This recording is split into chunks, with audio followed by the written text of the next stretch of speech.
Ooh, where's this bomb cut going?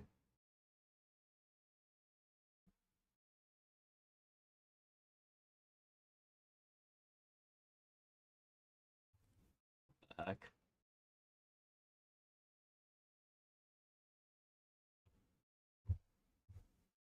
Why is this transparent?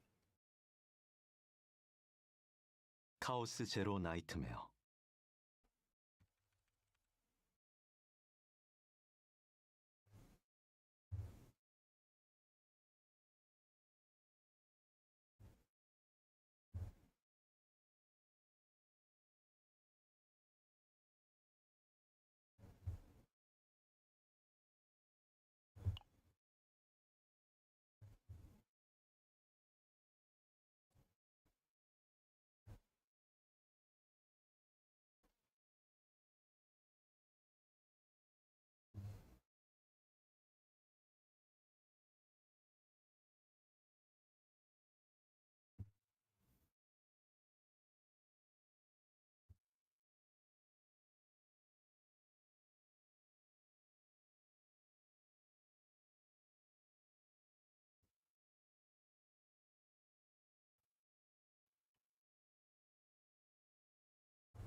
마음껏 칭찬해도 된다니까.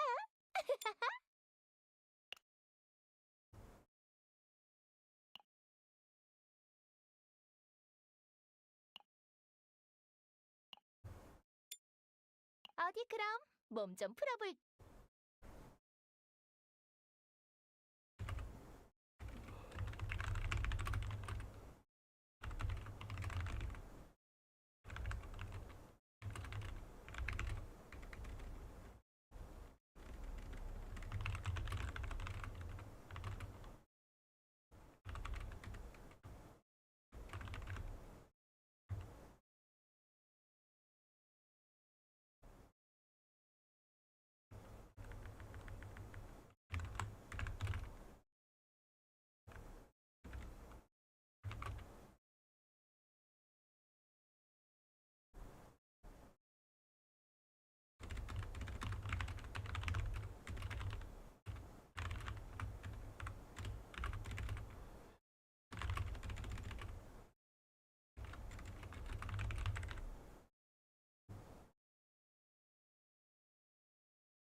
같은 대사,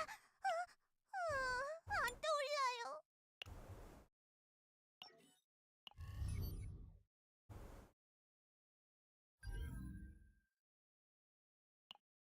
어서 오세요. 커피 한 잔 하시겠어요?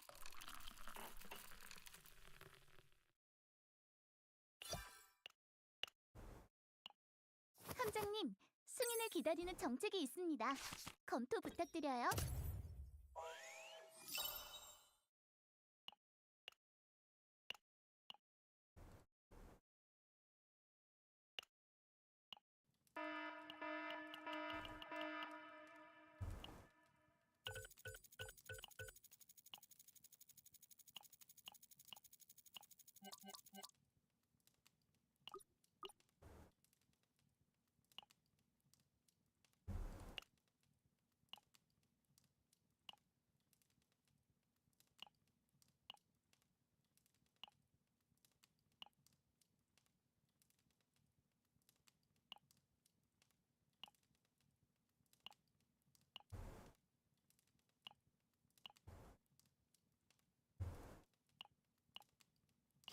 함장님, 승인을 기다리는 정책이 있습니다. 검토 부탁드려요.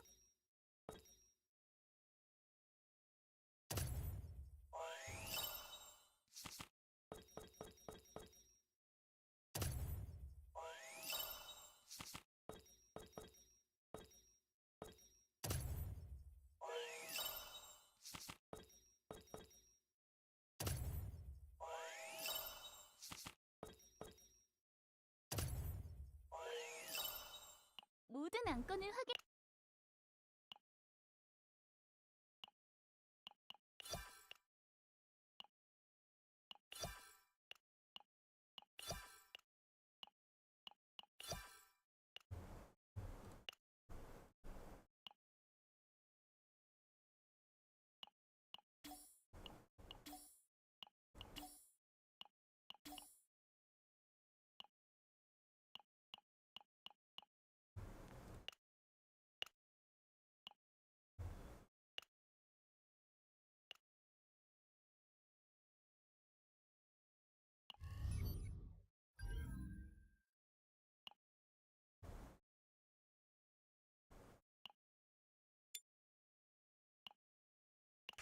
코알스키경!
칭찬해도 된다니까.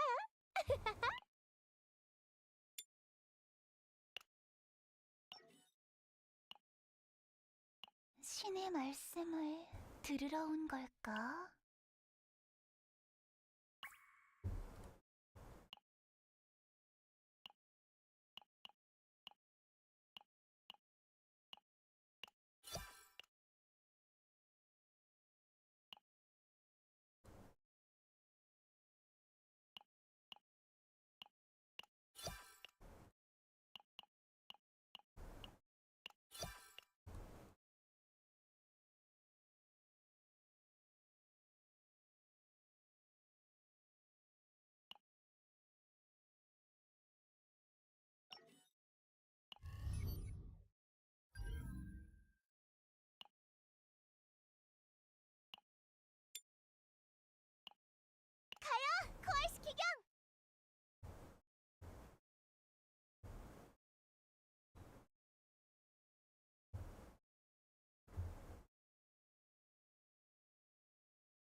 내가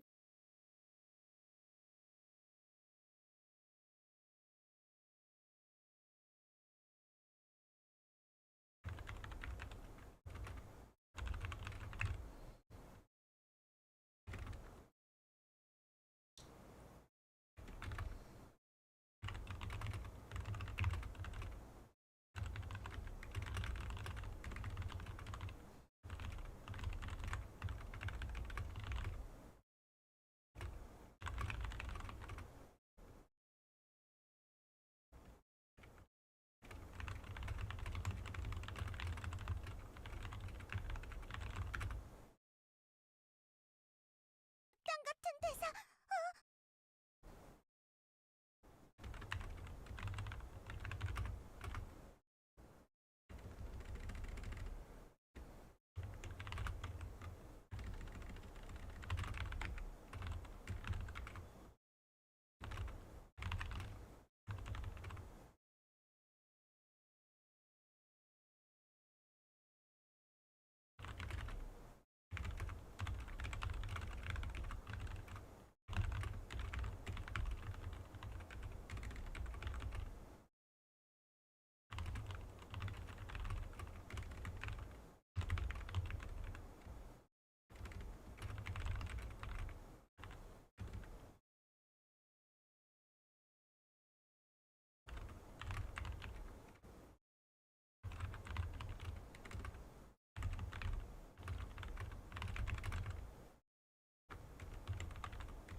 Meow.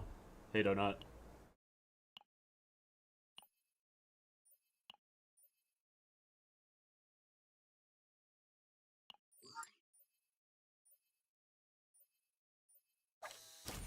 Did you just start streaming? I've been streaming for an hour. Just 20 minutes, Nandra.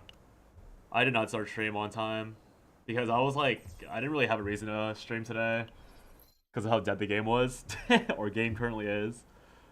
But something I did a lot before Shadowverse and CZN was like productivity streams. So I'm just trying to do that now in the next few weeks. Until, I guess, the next few days because, obviously, Enfield is coming out soon. And all of that to play while waiting for Kelzer Nightmare stuff.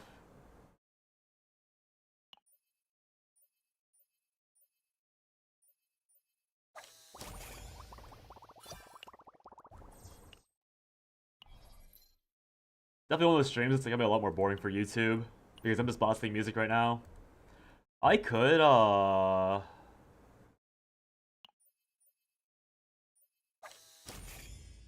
you can't just AFK to the tower with Cernial? That's funny.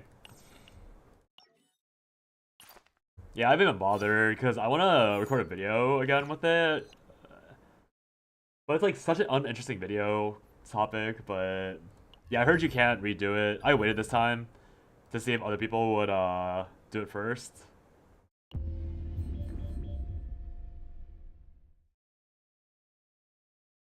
You don't mind if you play, it gives you motivation to play somewhat.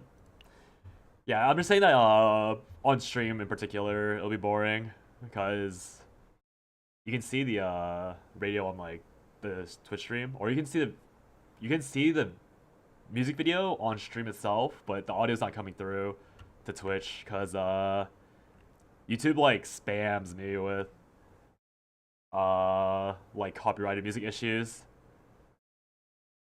which is actually the entire reason why I split audio or figured out how to split audio, because I got spammed with like 5 hours straight of notifications from YouTube going like, this is copyrighted, this is copyrighted, this is copyrighted, this is copyrighted. I was like, okay, damn, my bad. Surprised my stream didn't get kaboomed after that. Yeah.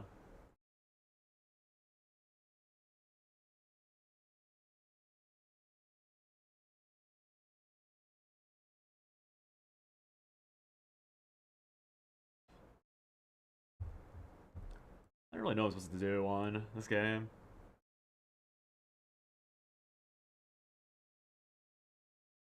Did I realize you're gonna be playing Enfield? Maybe I'll try it, but you didn't play AK either, or really? Yeah, I quit Arknights after the second banner. Back then, like, obviously gachas... Okay, so back then I was still, like, a student. So back then I had the quote-unquote excuse of, like, caring more about my time usage. Because now I'm, like, the unemployed master, right? So, like, I have way more time. But when AK first came out, like, I actually had stuff to do. And so AK was, like, a very manual game. And it required a lot of time to, like, just do dailies. So I quit Arknights because I both missed Chen and the dailies took forever. So I played a little bit, but I know that I think there's like no real detriment to playing Enfield because as far as I can tell, they're like totally different games in like vibe and in continuity, so it's more like ZZZ than it is Arknights from what I heard. And I'm honestly not a big fan, or to be fair, I never really played ZZZ because I don't know, the Hoyle style. I only would have cared about Bernice in ZZZ, but yeah. I don't want to play open world ARPGs, but if Enfield is like instanced, then I can probably deal with it.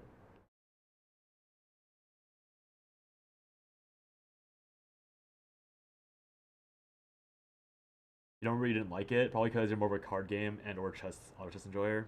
Yeah. I forgot what it was about. I think back then I was also... Well, back then I played more auto players or, yeah, idle games as well. And AK wasn't very idle until a bit later into its lifespan. I'll be fine if it's more geared towards manual gameplay, but that's not what I was into back then.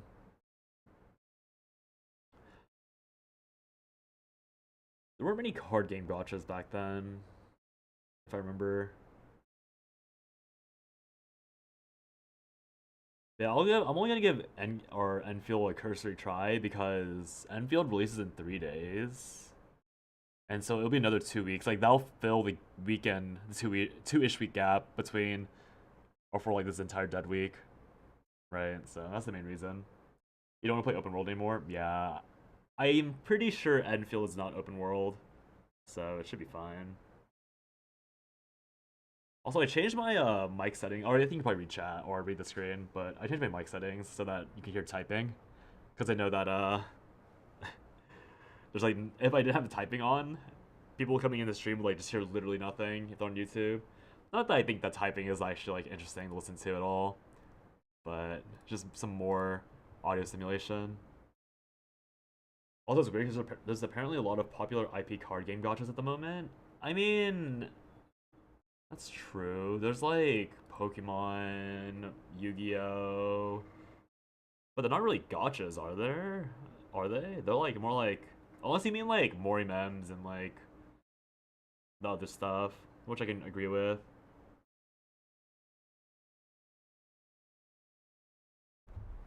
I can see that.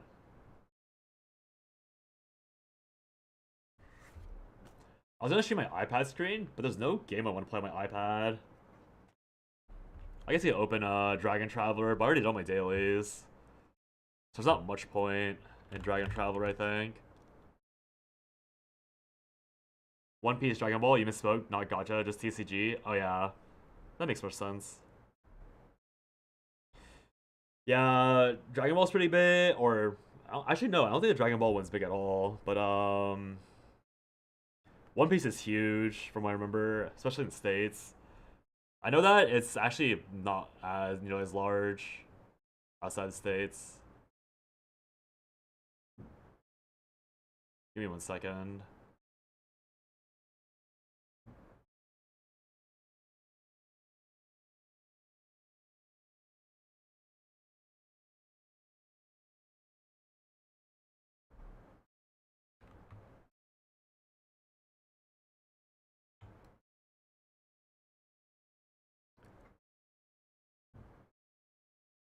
I'm lying about the CZN category on Twitch. Not that I think anyone's gonna click onto my stream. I still don't know why my discoverability is so bad on. Okay, I mean, I know why today, because no one wants to watch CZN at the moment, because nothing's happening in CZN. And my stream probably doesn't even show CZN properly. Yeah.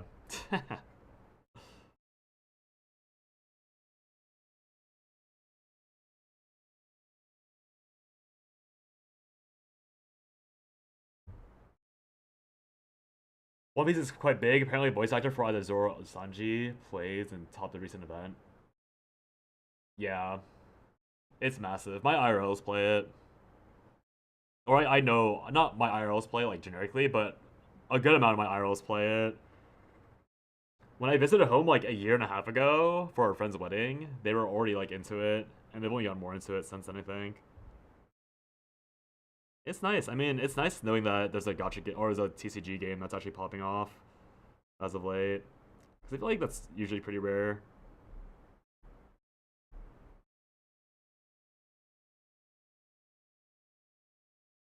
Keep mispressing this.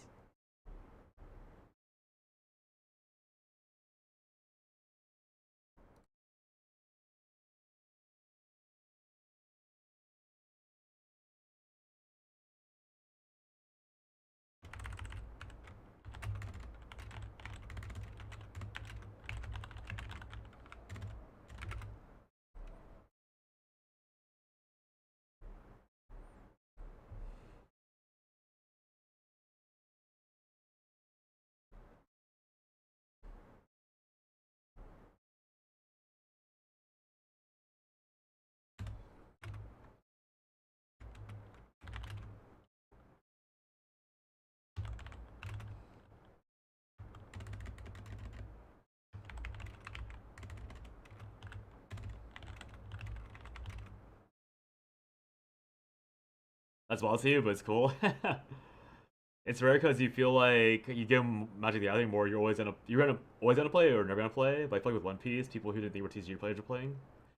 Yeah, I actually don't know why they got into it now that you mention it, because I think a lot of people that I know that are into it, I think there were people that were like potentially interested in Magic, but because Magic and Yu-Gi-Oh are such like developed and that might be it actually. It's because those games are so developed and like what's the word? Like thoroughly solved that a lot of like a lot of people that were probably competitive didn't want to put themselves into a space where like they're behind in terms of skill, if that makes sense. And obviously, like I feel like card games are usually not like they're pretty like the skills are really transferable. So like a Magic player could probably get better or could probably get better at One Piece faster than a fresh card game player could. But I think it's just like the idea of like a fresh game makes it a lot more appealing for people to start. So that's why I figure what happened, which is again like you said, is really nice that it did happen. It's pretty cool. Yeah, because I feel like One Piece is probably gonna be like the gateway into more games being popular, at least in America. Because I know that a lot of card games like kind of fail in America, like Shadowverse for example. Like Evolve is not really a thing on the America side. Because I know it's like a pretty big thing in Japan, but America is like basically totally dead. Maybe because you're like that with gachas, for example. They're gonna play a title they started a year late. Also, Magic Yu-Gi-Oh have wild buying costs to get established. Yeah, that's probably an even bigger reason why. It's ironic because right now, um, like speaking of card games, that Riftbound is apparently like one of the most expensive games to get into right at the moment because like Riot didn't produce enough cards, so it's impossible to play. And my friend who's like really good at Magic, like he like places pretty high in tournaments. He was saying that like him and his friends wanted to get into Riftbound, but the issue is that the uh the tournament signups like the slots are capped and the sign up link gets leaked very frequently, like extremely frequently. So real people or like people that aren't in the know can't even sign up properly because by the time the link's public, they're long like filled. So they're selling out of Riftbound because of that. So when I went to his place yesterday to like watch movies and stuff, I saw like three box sets just like sitting there. And those things are probably really expensive at the moment, so it's kind of funny seeing all that. Also, I have nothing to do on Dragon Traveler now. Riot and struggling with card games is very funny. Yeah, like they should have realized that if even Pokemon can get scalped, like there are games that get scalped super hard because there's so much money in the Riot IP in terms of like collectors stuff. Wow, I almost had the power. I almost had the funny power. 420, 420, 287. I almost had 420, 267. Maybe 20 power weaker, and I could have had the funny. What a shame. What a shame.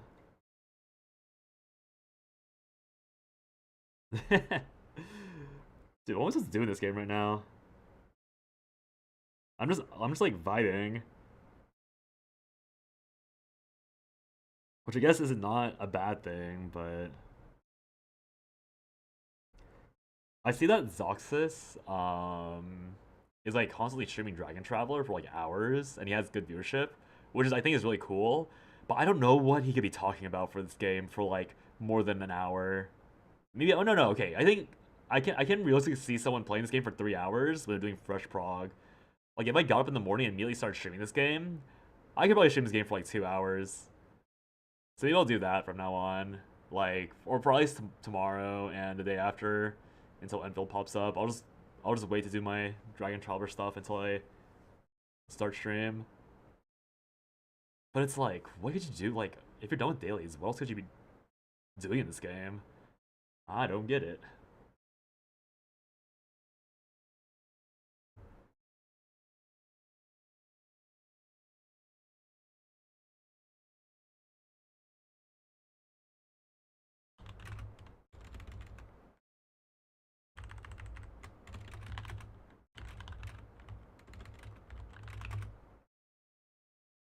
He's a WGS streamer who covers beginner questions heavily. I see. Yeah, I feel like the beginner friendly streamers are always the one that get, or always the ones that get big on Twitch for these type of games.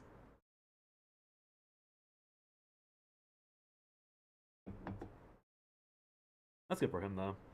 I think it's definitely one of those games like Dragon Traveler feels to me like a tourist game. Also, I probably need to cover the top right of this game, by the way. When I was like playing early in the morning, like I don't like some guy like named himself the N-word.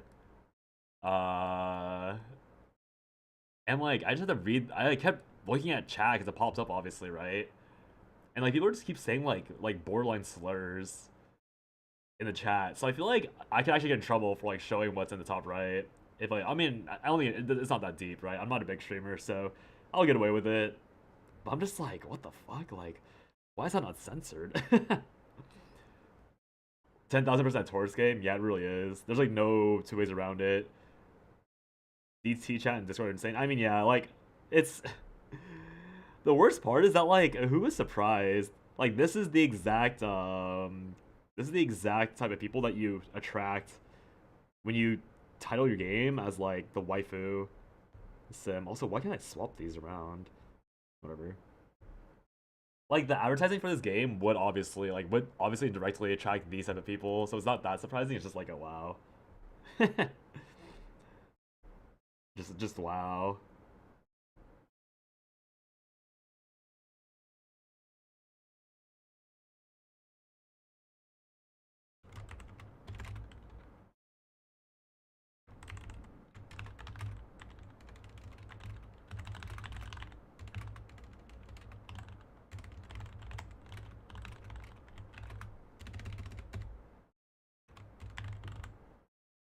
Surprising in the sense that you forget people that there are people out there who behave like that. Yeah. Pretty large amount of the population.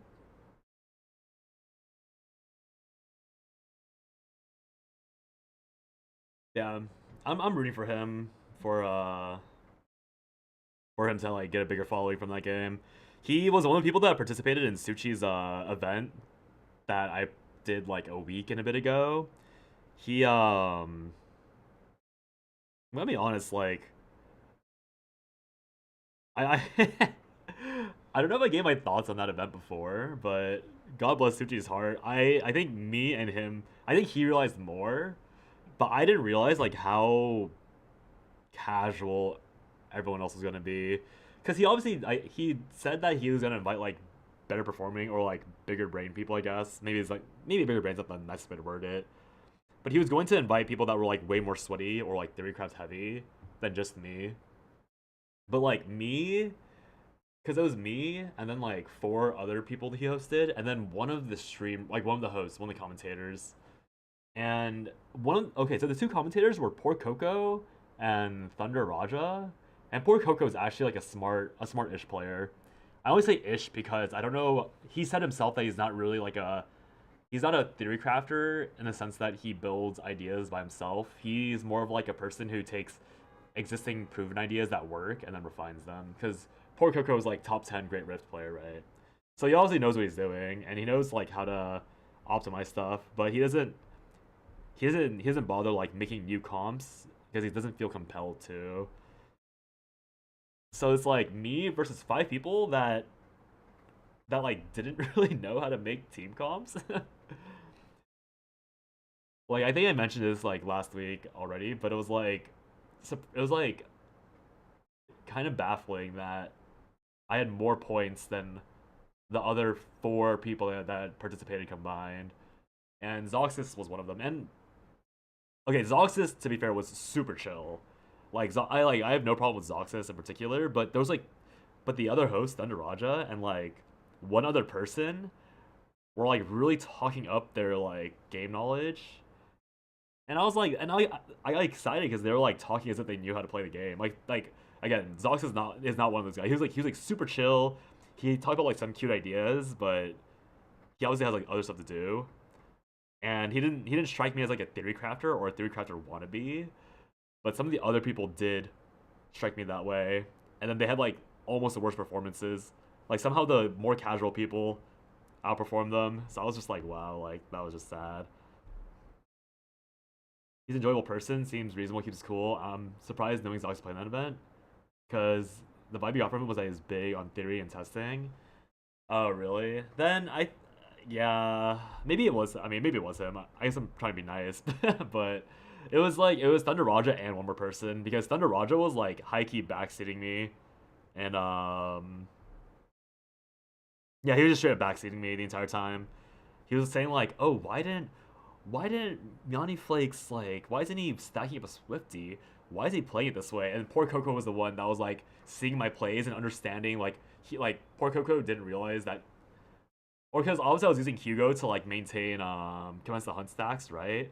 And poor Coco noticed that I was using my summons immediately and I wasn't saving them, and he realized later, he was like, oh, like Bran is doing this to keep up his commence the hunt stacks, and then that's why he's doing it immediately because he's trying to keep them higher.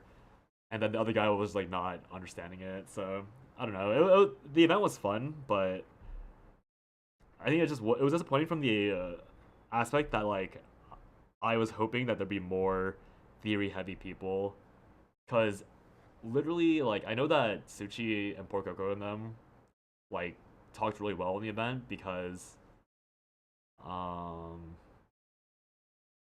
they are right. People did bring different comps to the event, right? Like it was not a unique like meta slavey idea, but to be perfectly objective, I was the only one that brought a comp that made sense.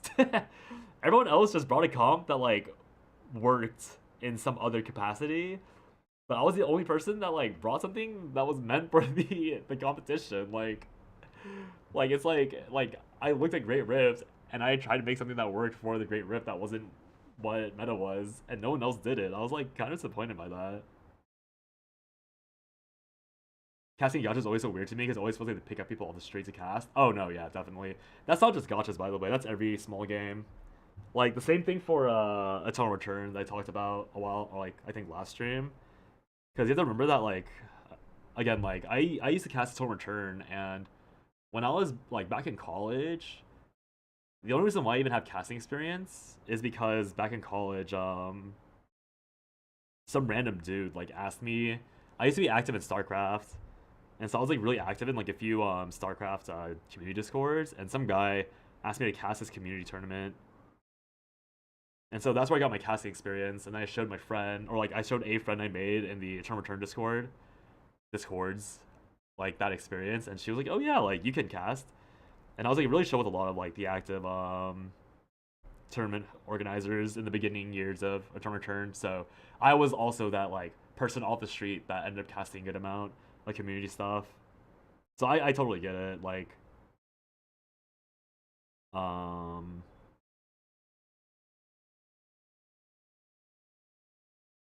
spades.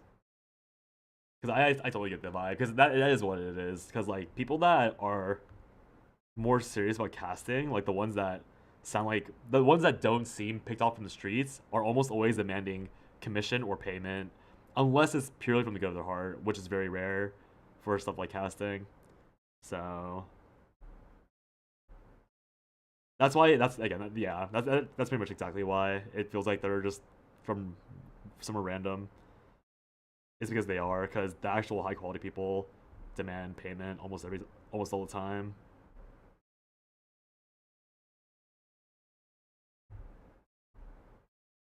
That is difficult unless no good players just reveal themselves to you. They bring up a good counterpoint.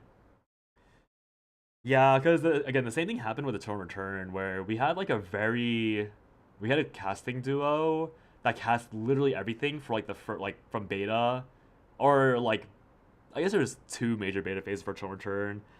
But yeah, this casting duo, bro. Once again, then my power number is so close to being the funny number, 420 and 796. Hello. But yeah, like that casting duo, they did really well, and they were like the main people to get if you want to cast stuff. But then at some point, like one of them tried to ditch Eternal Return, and this is somebody that had like dragged me and some other community casters into a call and talked through like really. They tried to really hype building out the community tournament scene, and then 3 months after that conversation, they like high key abandoned the community and tried to go into like league casting and other game casting, and they would always. This is actually like again after the Genji thing. I don't know how much you remember about me talking about the Genji thing, but Genji was paying them a good amount every cast, like nearly $100 per cast.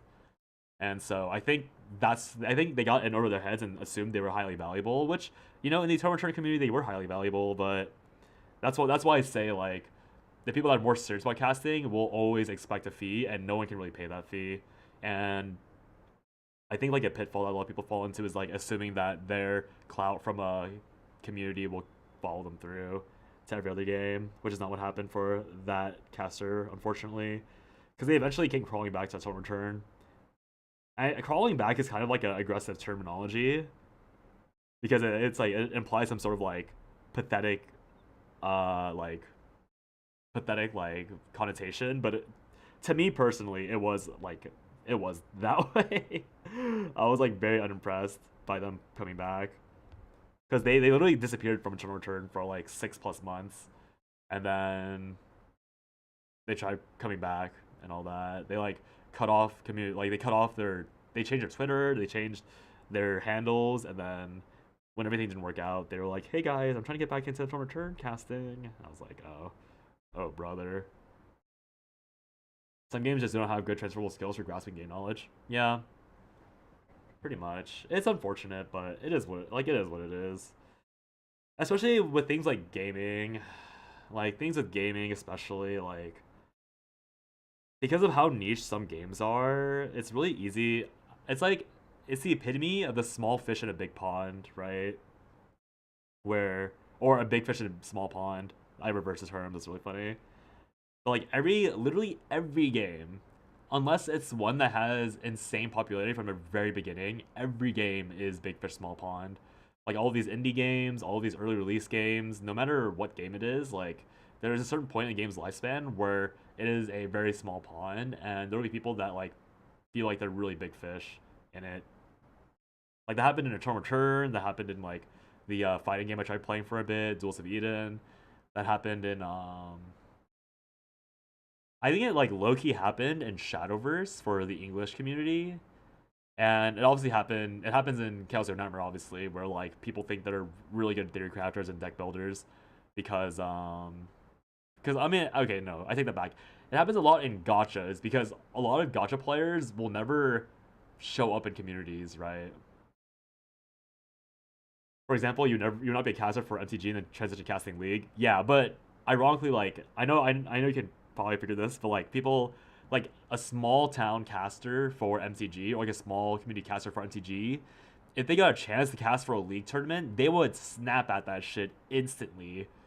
A lot of instances you've been big fish in a small pond really humbled you in your life or in your adult life as a person. Yeah, I think for me, like the greatest benefit I had, or I guess it's like debatable whether you consider it a benefit or not, but like my family moved a lot when I was little, and as I mentioned, like when I was bitching about Luke's, actually I don't know if you were here for that, Nanjiro. For actually no, you were. I feel like you were here for, yeah, you're definitely here for Luke's lore stuff. I think you were here for Narja's.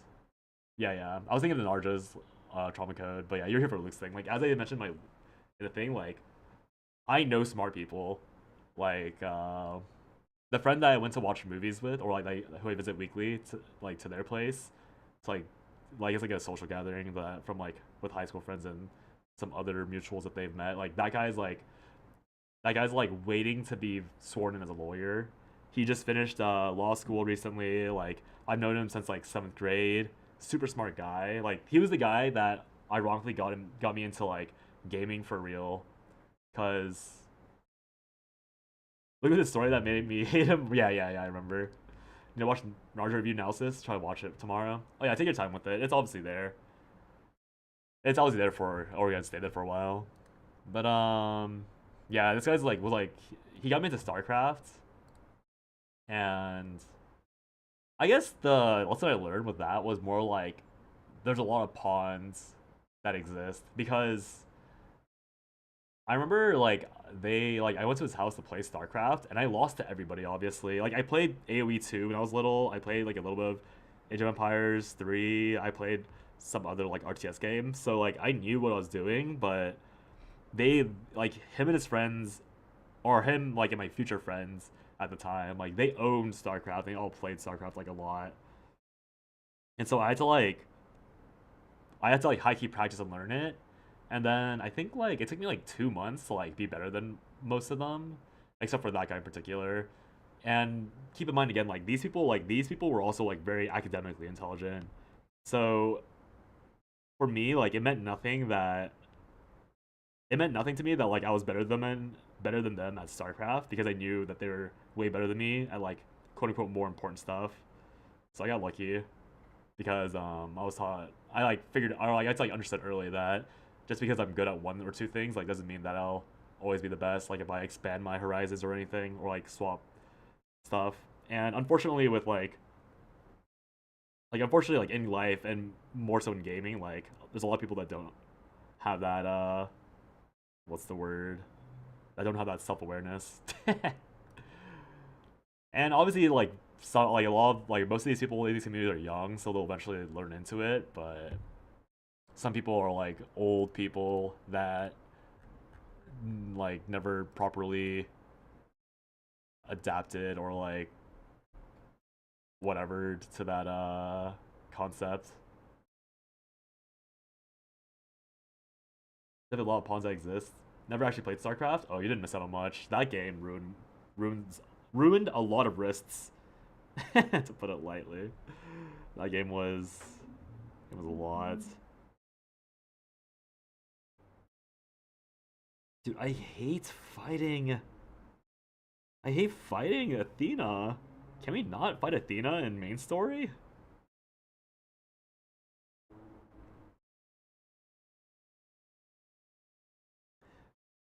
I hate fighting against these SS Rex characters in story mode. It's so unfair.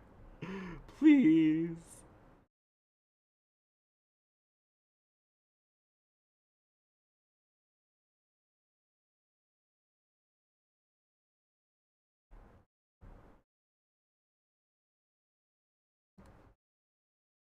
Yeah, the Luke. I guess like bring back to the Luke thing. Like Luke's story definitely gave me the impression that this guy never, or the writer, whoever. Okay, maybe not the writer, but whoever wanted Luke's story to be that has probably never had to deal with like real, like seeing what real talent was. I don't know if that's the right term, but yeah, that's how I'll word it personally.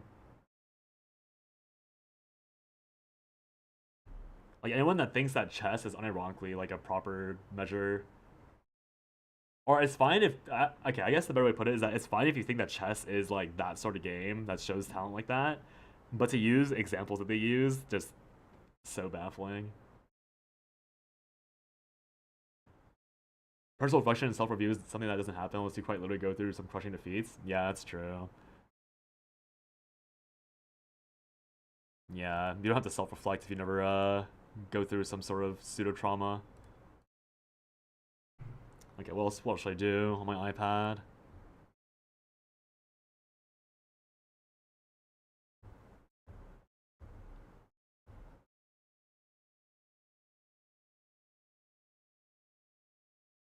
I have no real AFK games on my iPad. Oh, I have MapleStory, I guess.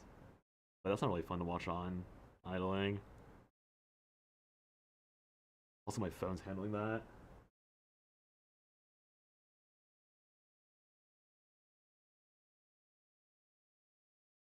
Alright, we'll just open up Barrel again. Just leave Barrel AFK on the screen.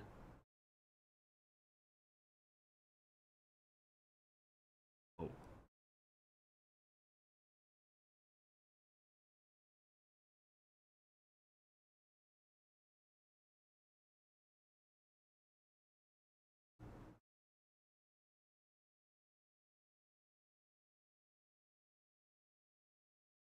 Just chatting stream, yeah. But I just want the brain rot on my the brain rot up there.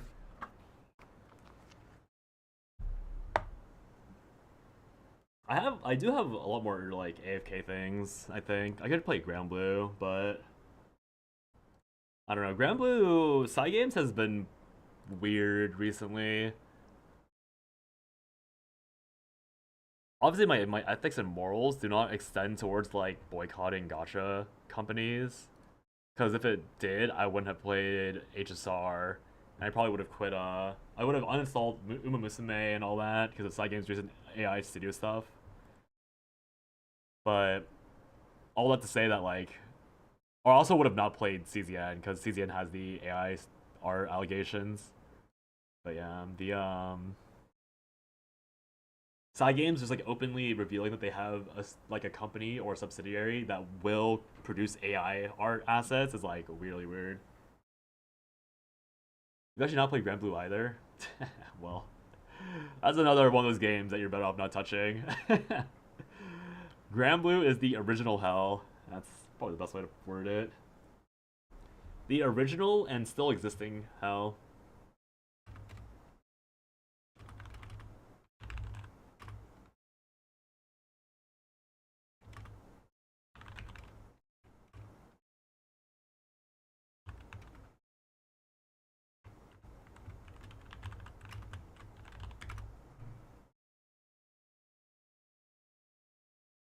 Wild thing is they announced, and then because they announced, a couple other people announced. Yeah, like the E33 studio.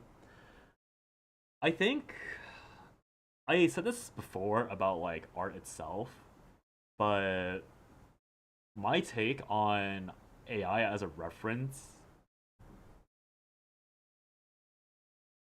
has always been like, to me, so specifically for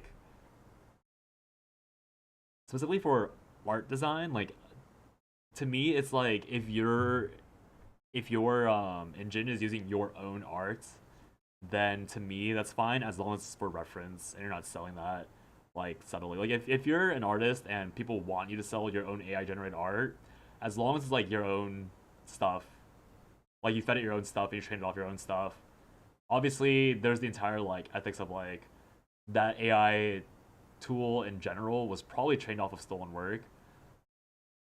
So I guess that doesn't really count. But like, I guess the main point is that like if you manage to find like an ethically trained AI bot, like power usage aside, if it was ethically used and you're either selling it with the full acknowledgement that it is AI, or you're only using it for reference to like see to like get like a sketch essentially, then I think to me it's fine. And so like the thing with like character designs, like again, I really doubt these game studios, like even E33, like I know E33 like they walked it back and said it was only for like reference and research, but and again, like my morale and ethics when it comes to games is not that particularly powerful, or not particularly like not particularly robust. So it's pretty obvious that like E33 and them probably use stuff like ChatGPT and like OpenAI software and like Grok or whatever was available to them at the time, and none of the current AI tools were ethically trained. So like my entire so like my take is just has to like somewhat downgrade to just being as long as you're not stealing it outright or posting it as if you actually did it. I don't know. I don't like the topic is like really bad just because, or not bad, but the topic is like it's not even complicated. I guess complex is the only good word to use because the damage has already been done. All the shit's already been stolen, and because it's all already been stolen, even if someone makes a quote unquote ethically trained AI in the future, the base of that AI will have always been steeped in like the unethical origins of what ChatGPT and X did with like mass data scraping and theft. And obviously like a lot of things in like human technology and modernity like is the same basis. So I guess for me in the end, like as long as it's not stealing wages, like as long as what it's replacing is like as long as the same amount of people are employed, as long as the same amount of people are being paid the same amount, as long as like real skill goes into the final product, then I can somewhat excuse it. Because to me, like 5 people not using AI to research stuff versus 5 people using AI to research stuff, as long as they're all being paid, then fine. As long as they're all being paid the same amount, then fine. As long as it's not stealing a job from a researcher, then like okay, I can deal with that.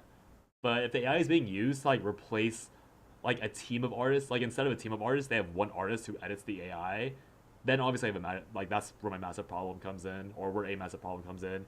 If instead of a team of writer and editors, they have an AI, like have 1 or 2 people like writing prompts and then editing the prompts or the output, then it's a problem, right? So I guess it's a matter of that. Like energy, like mass energy waste is always gonna be a problem with society. Um, you can't really stop people from like, you can't stop corporations and agencies from like really bloating that for everyone else. Our policy as a whole is pretty interesting to me. It's interesting that people are mostly AI in general. Yeah, I think it's like a respect for the effort that people put in, because most people understand that all AI art is based on like the idea of stolen work. And so like when people do like these like funny, like for example like Fox on Twitch, like they made me like 2 7TV emotes, like one with like me being Curry, and then one of me like they like made me like Hong Lu or whoever that Limbus Company character is. Like they managed to edit me into that with AI and all that stuff. And I think like that sort of like for fun AI use is like somewhat fine, because it's not like Fox is ever going to commission an artist to make those. So when it comes to like when it comes to that sort of thing, I think that's also fine, because like no one was ever going to commission a 3D video editor to make these cat videos, and no one was ever gonna like commission.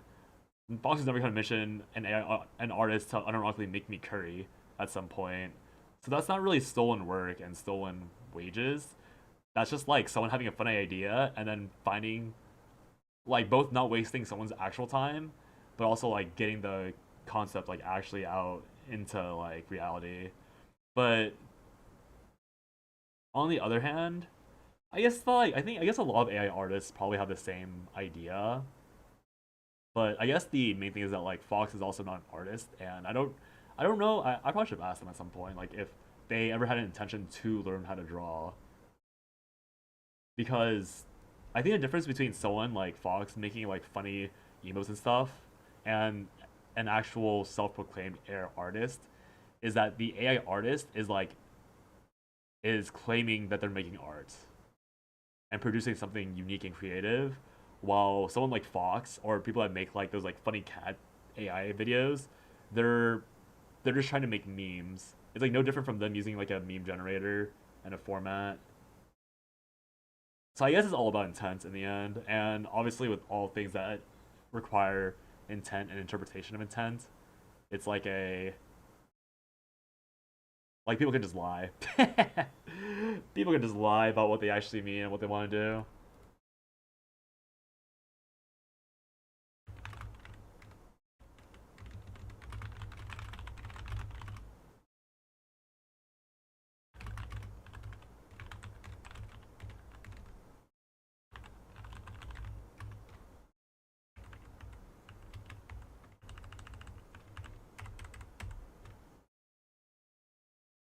You mean like when someone made the AI singer got $1 million deal and offended with someone says it's not really them singing?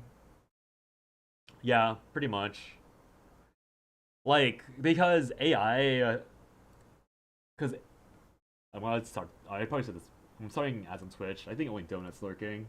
Might be too late though. Yeah, like the issue with AI singing is that Vocaloid has been a thing. So like if you like, for example, like there's like the AI covers of like people like feeding their voice actors and then making their characters sing with it, right? Like that, if that video is not monetized and the voice actor never intended to sing it and the cover isn't something like controversial, and obviously the voice actors themselves are fine with it, like that's fine. But if you're making an AI singer and you never had the skill to like again, vocal is a thing. Like people like artificial voices making a sound or making a song, that is a skill people have trained and learned. So like someone and like if that person can't sing, they could have learned how to do Vocaloid because they're making unironic millions off of it. And I realized at some point, like literally yesterday, I've been listening to like, or I've been clicking on these videos on YouTube of like MapleStory remixes, and then I realized that these are all AI generated. Like the background images with like the bouncy stuff and like the songs themselves are all AI generated. And I think all these channels are monetized. So that bothers me. So I stopped listening to these like MapleStory remix videos because they seem I have premium, so I actually don't know if they're monetized because they don't get ads anymore. I'm fairly certain they're monetized. So it's like somebody profiting off of copyrighted music with no real effort of their own because it's not really a difficult genre or effort to like go into an AI like music program and be like, hey, remix this to be slightly more jazzy than the original copy, and then to like give an AI like GIF producer 5 characters and say make these characters slightly bounce in the background to this back to like slightly bounce against this background. Because again, if they weren't making money off of it, just like it was like a proof of concept, then sure. But because they're making money off of it and they're like parading it around, it's like much more like odd. But I guess in the end, like people get their bags however they need to. The person that's making MapleStory AI covers could be doing way worse things with the lives, I guess. But yeah.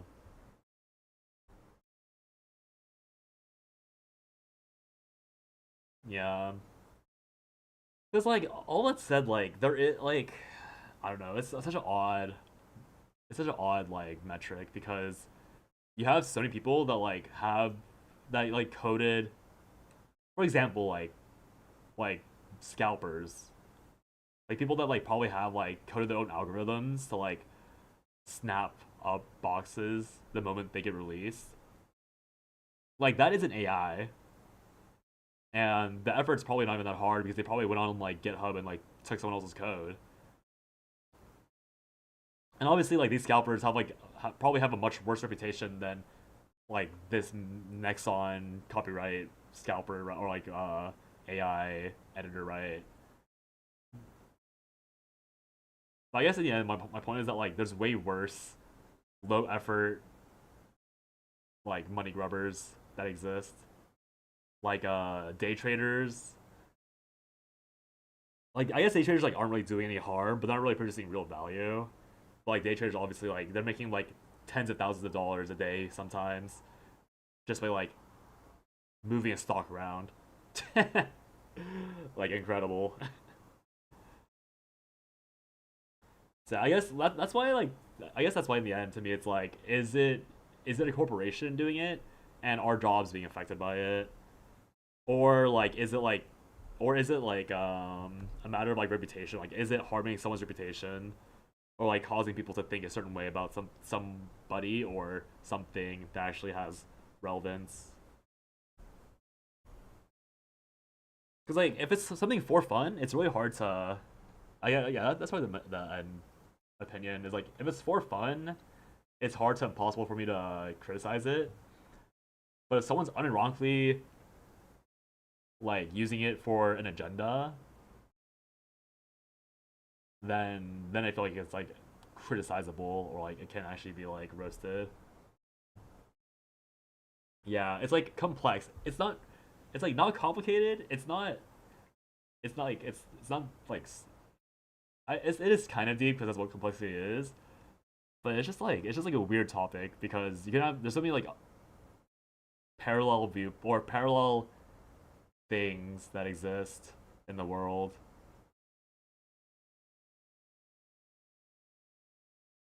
And like being friends with like people that like have dedicated a lot of their life to or drawing and seeing like the effort they put in, and then like going on Twitter and seeing like somebody post like 5 sketches of like fake characters a day, it just feels odd because obviously Twitter has like ad revenue and stuff, so it's just like okay, like with art especially, like I think a lot of artists, not all of them obviously, but like I'm sure I think there's like a non-zero number of artists who love doing things that people haven't done before, and so they'll like sketch and like plan things out, and then maybe an AI artist gets to it first, and the entire like project gets scrapped and abandoned, and that AI production might not even be like 2% of as good as that artist's rendition, but because the idea was already taken, they're like, whatever, I don't want to do it anymore, and then you lose that piece of real work and actual creativity, lost to like a computer show cycle bin.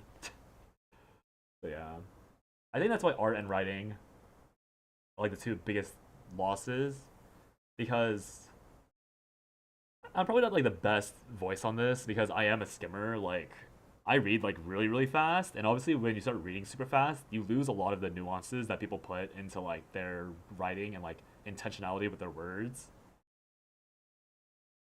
But like when AI is writing, like it's no longer like the person themselves. Like you don't get the intention. You don't get like their personality. Like even if it's a bad personality or like a lack of or like the lack of a personality might be the personality of someone writing, right? Like even in a fantasy novel. But when you put it into AI, like it's like a literally inhuman amalgamation of voices. And obviously as AI gets better, you can no longer tell what the what the tone behind it's supposed to be, but it's just like it's more of like the principle of like, oh, if I know that you wrote this and I read this story, then I can try and guess who you are as a person or like what you meant to do with this. But if you put it behind AI, then it's like, sure, it might be accurate, sure, it might be well written, but I no longer can tell what it, like I can no longer even presume to understand or to like guess your actual inner thoughts behind writing.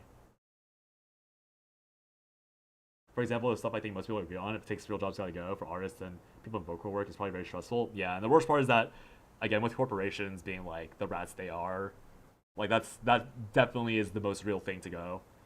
Like people with voice work and writing, like artists, like anything creative that can be mimicked by an AI, quote unquote, easily, and has multiple sources of data.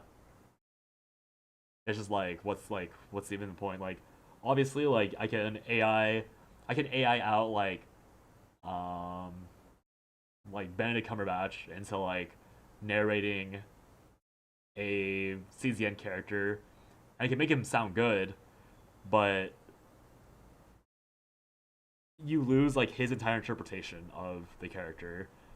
He can sound good, and maybe like and people can like death of the author and all that. Like people can like you could neglect to tell them that it was an AI voice, and then people can like come up with their own version of Benedict Cumberbatch's like persona and that voice acting. But I'm like obviously at a certain point, like when enough time passes, when enough people have engaged with it, like his actual intention, if not that there was one, but that the intention that could have been there matters less and less because of dilution and stuff. But I think that's still like a straight up loss of like creativity because you like if you had done it in a different way or if you had done it in his real voice, like you probably get an entirely different character. You get someone who gets entirely different inspiration, and instead of an inspiration being generated from like the unholy amalgamation of a bot interpreting it, you actually get like, the human re-evolution of it or reimagining of it. I don't know. Again, it's just like I guess the best way to take AI is that like you can make it very deep because of the presumed loss of quote unquote human creativity.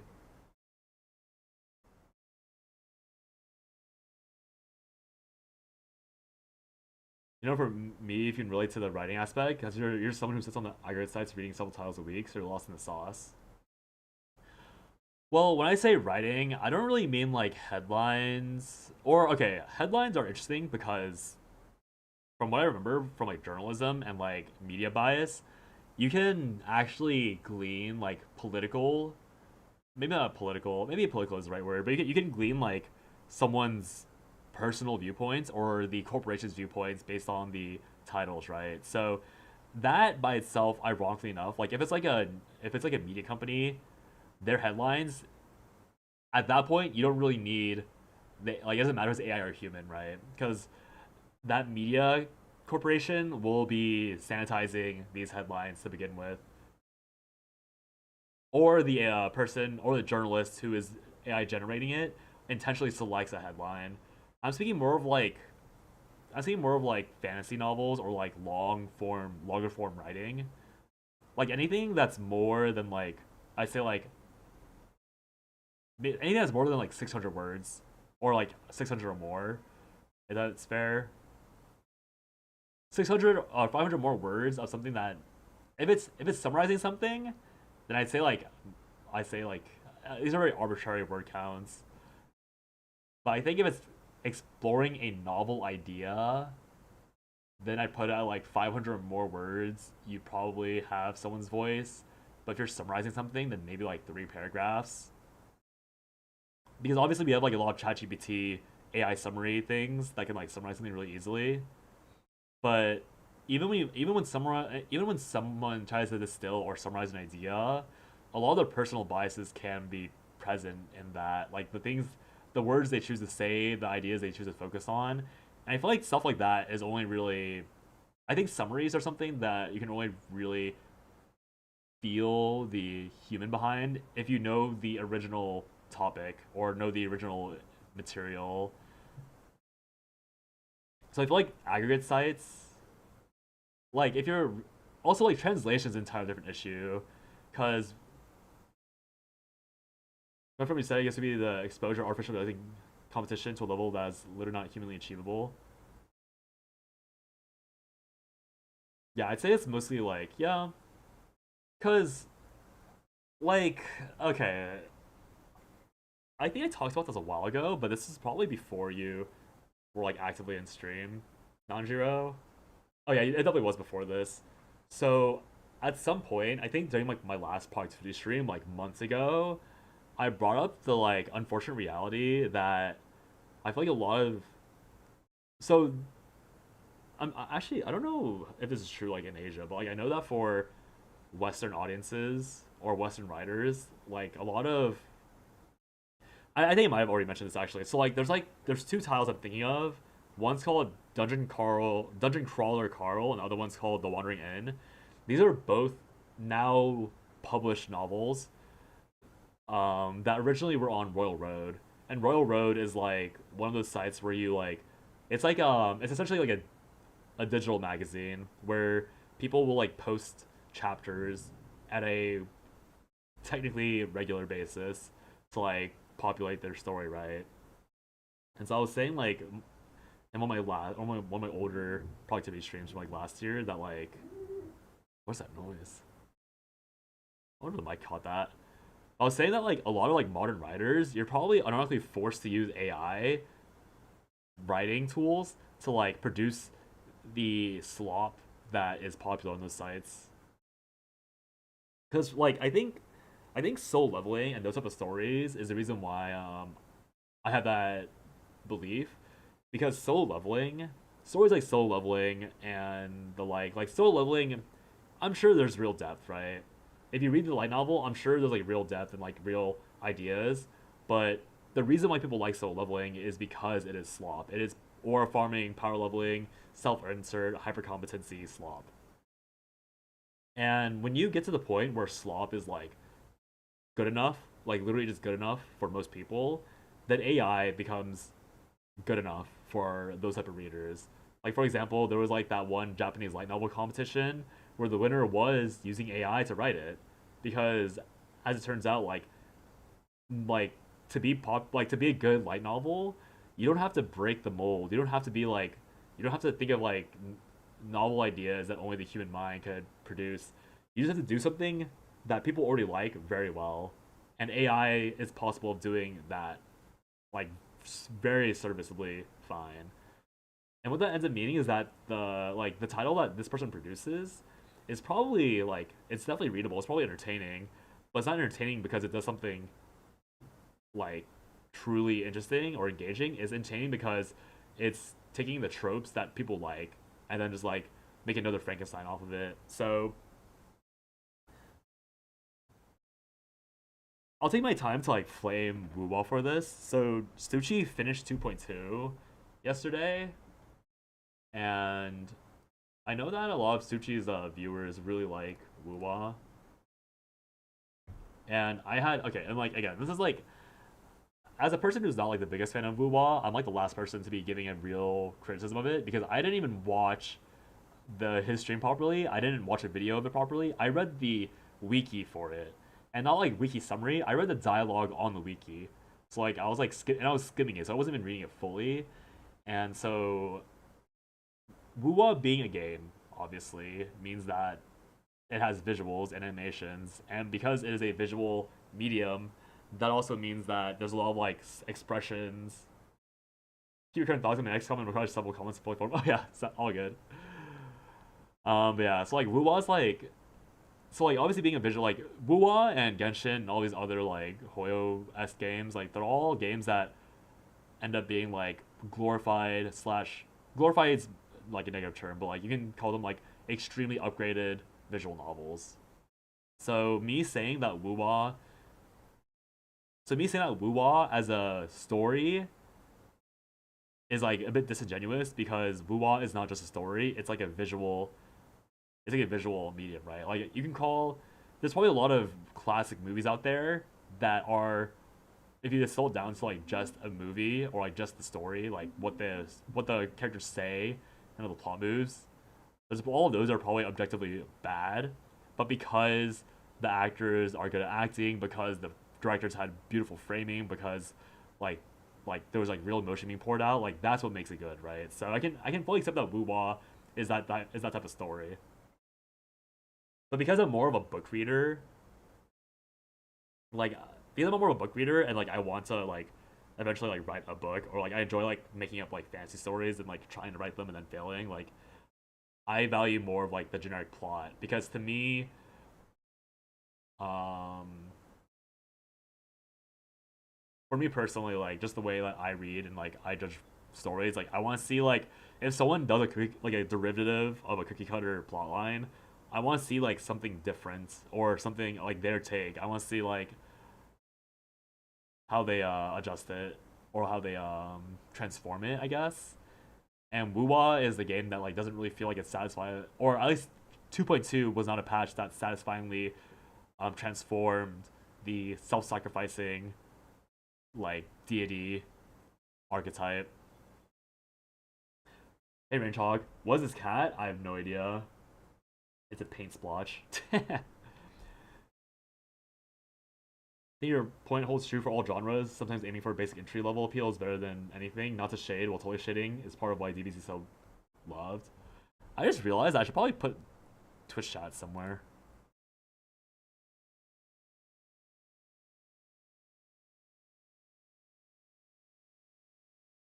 I should probably put chat somewhere rather. My bad. I forgot about that.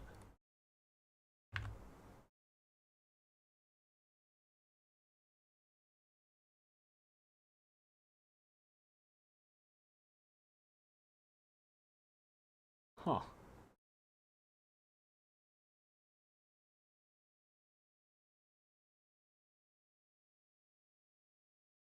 There's no good way to organize this. Oh, it's fucking over. It's fucking over.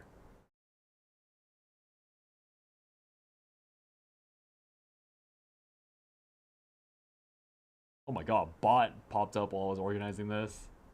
Remove the space.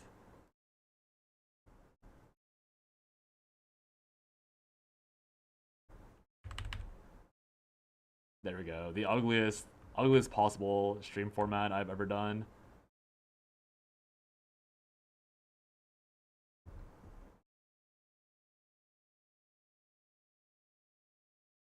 copyright series, they almost never give you anything new. It's usually much worse than whatever the base material used was. Yeah, and like in the case of Dragon Ball has the advantage of like it was the OG. Right? Like power, like literally power scaling. I'm sure, like obviously, I'm sure that like there was like other things that did it first, but Dragon Ball was literally like the power scaling story. Like I'm sure Yu Yu Hakusho or whatever did it first, but yeah. Like it's fine if something is cookie cutter when it's like the cookie cutter. Oh wait, I just realized I put on studio mode, so it's not gonna show up. There we go. Alright,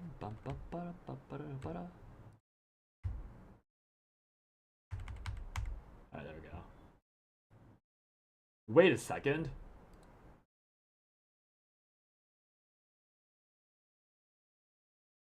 Wait. I banned Range Hog.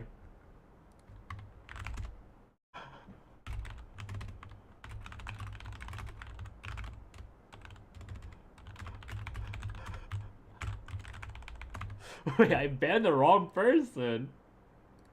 Oh my god, I banned my VIP. That's crazy. Rage Hog, no! Oh my lord. That is so funny.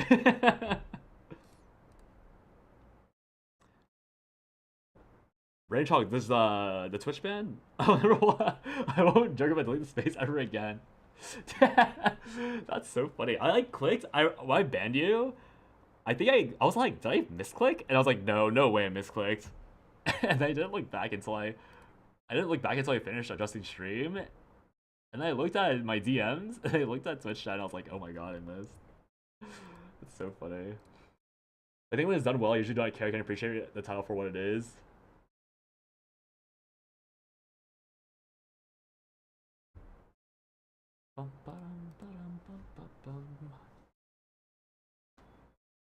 Poor Range. I also kept the VIP, I think.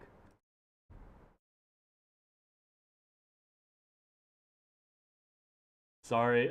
Oh yeah. Good example is if you've done a game done in real life. One's as .hack, SAO. Yeah.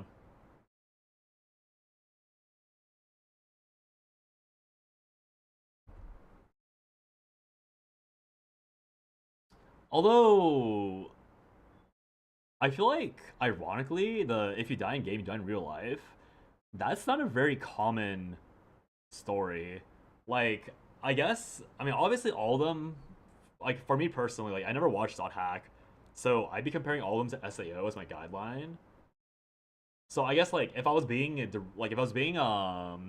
uncharitable to a permadie story, if I was being extremely uncharitable, I would always compare them to SAO. But I think if you had given me like a permadie story like 5-6 years ago, I probably would have done that. But now that I'm like now it's like way older, or now that we're like way further along, like ironically enough, like the permadie stories are not very common. So it would be interesting seeing like a fresh take on it. And to the point of like, I was to ask about the writing project. Oh yeah, of course. I've been. Oh man. Range Hog. I don't know if I talked about this on stream before. I know I definitely did, but I don't know if you remember. I mean, I barely remember when I talked about it. There was a book that I read a long while ago, like maybe like 2.5 years ago, about some guy explaining how to write. And I remember I hated that book because I was still employed at the time. And his advice for writing was that you just have as many projects as possible and then pivot whenever you need to. And I remember I hated that when I was employed because I just didn't have the headspace to maintain all those ideas. But now that I'm unemployed, and I thought it was like a point of privilege to be able to do that. And now that I'm unemployed and a bum, I realized that he was right and also I was right because it is a place of privilege. You have to have infinite free time to juggle like 10 stories and have the ability to just like swap like that. Creative powers unleashed. I wish it was. I'm like very unsatisfied with my own writing because like as I talk about like criticism, I think I don't think I do it very well, but I do try and hold myself to like if I criticize something, I try to like criticize my own writing for it. So I always like stop myself from writing more or continue ideas because I can't think of like a interesting plot point or sentence or paragraph to push on. One of the first streams I joined was writing stream. I don't know how long ago it was. That's so funny. Back the Eternal Return days. Other example that came to mind was the Battle Royale series, like somewhere you fight to the death till XYZ happens. Oh yeah, that's real. Okay. I think I know where you're coming from. I think ironically those two genres never come to my mind for like AI susceptible stories. Like maybe those frameworks appeared in an AI generated story. This time a bit too loud. Okay, let me turn it down a little bit. Voice is too low. It might be both. I'm sure it's both. Let me just turn down the output. It's because earlier I was listening to it. I'll just switch one though. We'll never know. It's probably the mic as well, because I'm speaking away from the mic a lot. Like when I'm talking this way versus when I'm talking this way, I think there's a small audio difference. I don't know. But yeah, I think for me, like when it comes down to like AI susceptible stories, I always think of isekais first. Isekai and ultra competent MCs.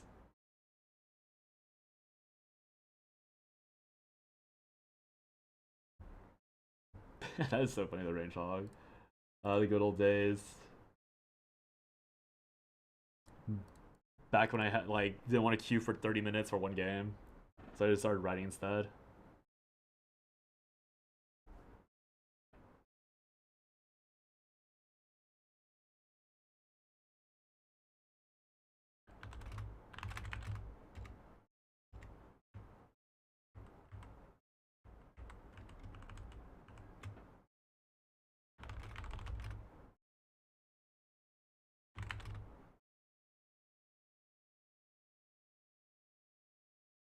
Can't really remember the story writing. The story I would have been writing then would have been um Isekai Reincarnation Villainous. Yeah, those are. I mean, those are all.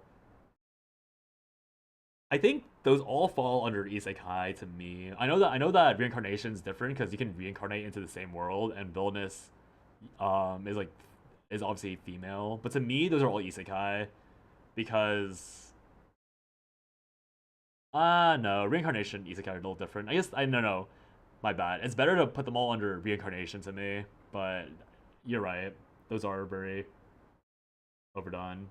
Back when we actually see the text, I feel less pressured when I hide the text, so that's why I'm hiding it. But yeah, the story back then, it was I remember that one. That was the first fantasy attempt that I tried. This is about, I think it's like 6 years ago. No pressure. Oh no, no, I know. I can still tell you about the plot line. For the plot for that story, it was gonna be so like I'm the one I'm writing right now is gonna be like actually modern, but I kept trying to force myself to write settings that were like the generic fantasy settings. So like I would say like feudal, not I guess feudal's too vague, but like the classic like swords, armor, bows, magic and like no technology, like no like before steampunk, before like gunpowder, like that sort of setting, right? So I was trying to write that setting a lot. So the story I would have written that first time would have been about a young girl whose like mom and dad or like really I think the mom was like a commander of an army who was like really physically talented. The dad was like a scholar who like was really good at doing runes and like barriers. And I was gonna make that story about her as a kid growing up and like attending the same academy her mom attended, and then like and then hijinks ensue. But I realized that like when I was writing it that I really do not want to write a kid or like a 12-year-old person. And I also and so like for that story specifically, I would have needed to scrap it and just have her be like going to high school or something. Not even high school. I think all my stories from now on will be like somebody who's like 18 or older, like maybe 16, but there's no concept of university, or like 18, like attending like university level like education system. It gets too hard if you're a perfectionist. Yeah, that I'm like trying to downgrade my standards, but that story in particular I scrapped because of the fact that I didn't want to write about a young girl, and I think it would have been fine for like the serialization style, but it also wasn't really getting many clicks. For writing, the big thing you find is someone towing the line between not being pressured but not going too lax, also being expressed a lot of ideas and sifting through. That's right, because we hate universities. It's more because like for me, like it's more believable, not believable, but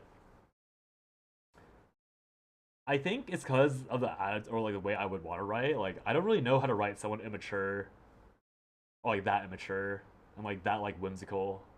I could try, but I don't think I would personally be interested in trying to like think that through. I think my issue with writing right now is really just like forcing myself to put out the words and like going through the next steps.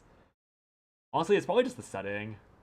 Writing what you know is also important. Yeah, because I've tried so many like iterations of like that pre gunpowder era, like around like medieval pre gunpowder. Like I keep writing so many attempts at that. I think the one version of that I liked the most would have been the like one where I had the girl like this girl's like I think I'm probably gonna keep the world that I thought up, but essentially it's gonna be like the idea of this girl who was orphaned, and she's like it's a very generic like girl or a guy. I made a girl just because I think the woke part of me is always like, oh, you must make a strong female main character because there's too many strong male characters. Writing was super easy to write for school, but you can't even imagine writing anything. To be honest, yeah, I think it's. I feel like I think trying to be employed and being employed very actively sucks creative juices out of you. You also do quite a bit of research to feel comfortable in yourself. I think it's yeah that, and I think I'm just bad at thinking of like cohesive plot lines going from point to point. Because I can think of like I have like the generic idea of the story in my head always, and I have an idea of what I want to write, but I don't know how to do it in a way that I find satisfying. So the story that I was like happier with, like the setting that I was happier with, I think I wasn't happy with like the plot progression. So like this orphan girl, she this is like again I learned something from my first attempt, which is I didn't want to write about a child. So this girl would have been like she's like 20 or something. She's like actively um like her dad's like a rescue team leader, like a disaster relief guy, and so and she herself was like a victim of war, whatever. And the opening chapter is her like helping like trying to rescue people after like a recent fight happened in the village, and then they get ambushed by like the army backtracking and like finding them. And I wanted to have the story like of her going like traveling to like a major capital to like have the plot start. And then I realized that like I want to have her like learn between that initial fight and her getting to the capital, but I don't know how to make that journey interesting. And the issue with that journey is that that journey itself should be an entire book, but I don't care about the journey. But I don't know how to. So like, should I just like make her time skip? But then like that isn't satisfying to me. So that's why that story stopped. And I was gonna do like a multi POV of like having like a guy living in the capital city, and him being like not like he's like special in his own way. Like he's not like naturally powerful or whatever. But I was gonna like make it a split POV where like I made the journey covered by following him instead. But then I realized that like I don't want to make it a split POV story because I think it's like too bloated. Only after 3 months of unemployment, you feel like it's easy to be creative in general, kind of insane. No idea how people have a job and have a proper hobby they're actually good at. I think like more like physically demanding hobbies are really easy. Like boat making is like the most white hobby I can think of in America. Where like you go into the garage and make a boat. Like that's something that was like very popular in media for a while. But it's like golfing, like things are you have to be skilled physically in. I think are a lot more easier hobbies to maintain. being employee because you're doing nothing else, and unless side job's low effort, but super low effort, you have no money and still stressed. Yeah, exactly. That's why I'm like really beating myself up over like my last year and a bit of unemployment, because it's been a lot of like gaming and a lot of like not even that much content creation. Like, it's been a lot of gaming, a lot of sitting around and watching stuff, and not very much writing. And I actually have done a good amount of writing, but the issue is that they're all unsatisfying. Like the writing, I wrote a lot in August. Like yeah, in August I wrote a ton, and that was me doing a push to like try and write like 3,000 words a day, and I actually managed to maintain that for like 10 days straight. And then I broke it because I went to Anime NYC and I got sick. But then even that story, like I was just willing to write slop. Like I was willing to just write slop for that story, and I did. But then once again, I wrote myself into like a chapter that I really didn't have interest in. Yeah, I'll link it for you guys if you're curious on Royal Road.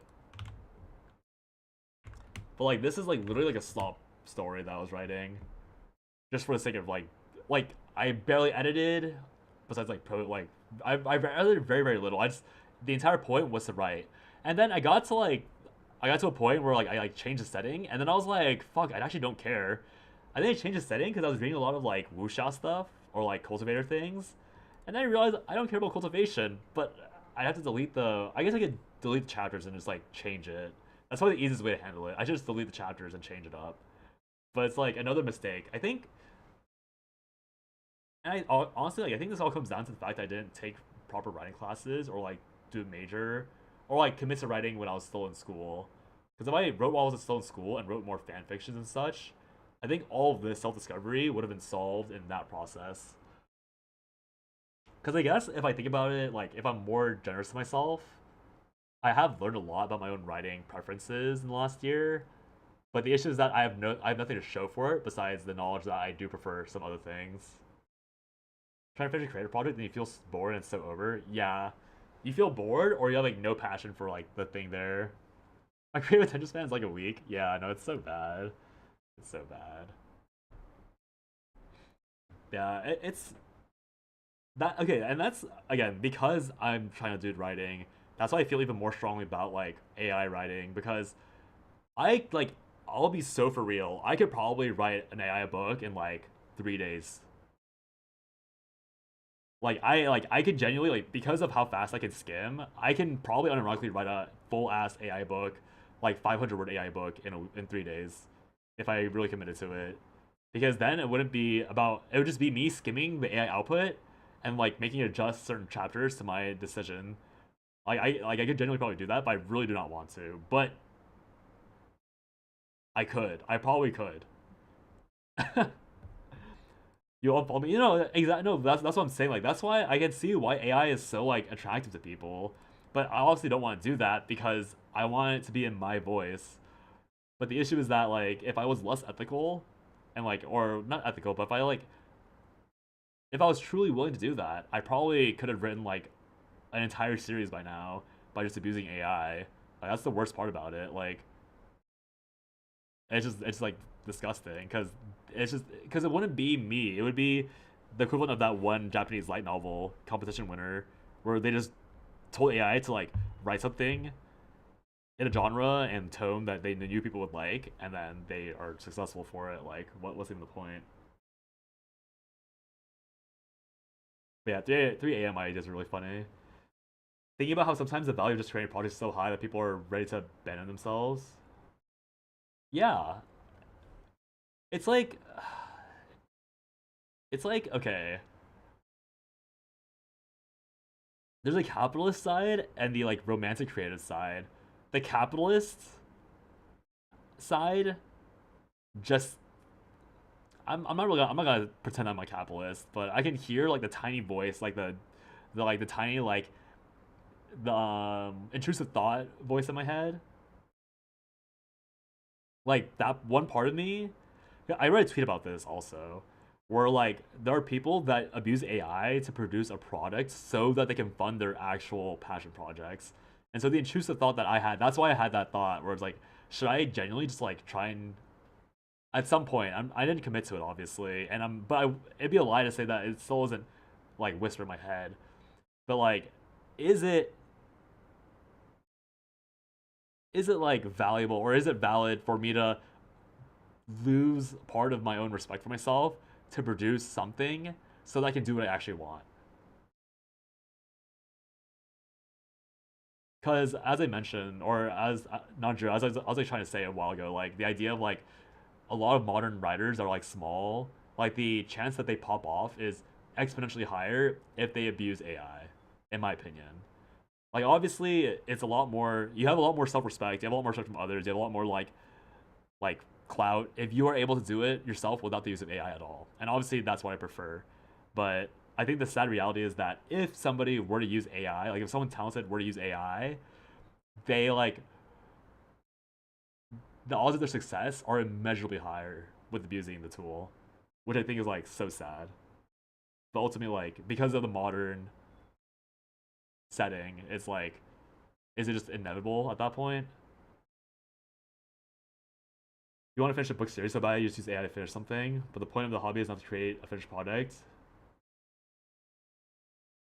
Yeah, yeah, I agree. I think a hobby and like these sort of things are always about like the passion and the journey.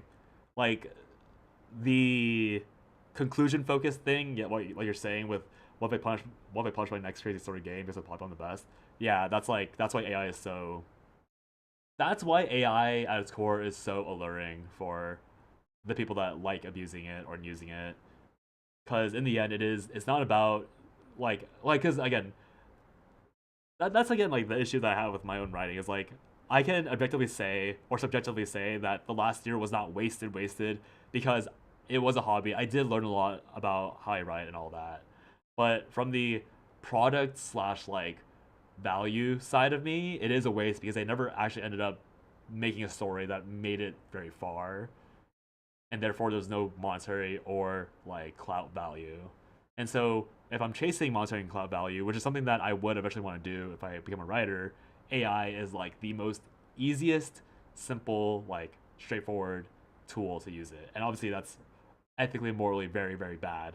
And as I was saying with Nanjiro like earlier, it's like that would just be like going against my own self values and worth. But unfortunately, like it's like very maybe it's not like objectively true, but like to me it's like very clear that if I were to like diminish my own self respect a lot, there is a reality where I could just skip ahead and do all that stuff. And yeah, success is the capitalistic side. It's just such a like bad like it's like the garden or like the Garden of Eden slash like Apple of Sin. That's what I feel like AI is for any like aspiring writer. It's like you know you shouldn't eat it. You're told you know you should eat it. It's morally, ethically, like probably literally bad to consume it. But the amount of things you gain from it is like crazy high. Hardest thing to me is when I start thinking about hobby in the job terms that you really lose all motivation. Yeah, that's totally fair. Yeah, I mean that's probably why I'm like able to like stream so often nowadays. Is because like I just fully accepted that streaming and content creation will never actually be like something I get success from, and obviously like you guys like popping up, like you guys like always being here to chat or like anyone being here to chat is what makes it more valuable. Like like very valuable for me as a hobby, and like what brings me back to streaming all the time. I go on a weird tangent, but is AI fine if used like a garnish? Reading and listening to this, I am wondering if there's a mid ground to be found between playing effort but also using AI. That's what the reference thing I was talking about earlier was, where it's like you use AI for references, and then you make your own thing from it. That's the mid ground I was talking about earlier. Immediately starts feeling like I have to do something instead of it coming naturally because I'm creative. Yeah, because I think for me, it's like the infinite dopamine issue to me, Range Hog, where like it's like because I'm a brain rotter. Let's all remember the times Brandon said lock in for streaming YouTube in the spirit for 5 months. Yeah, exactly. I just go poof. I'm gonna lock in, guys. Never mind, I'm out. But yeah, like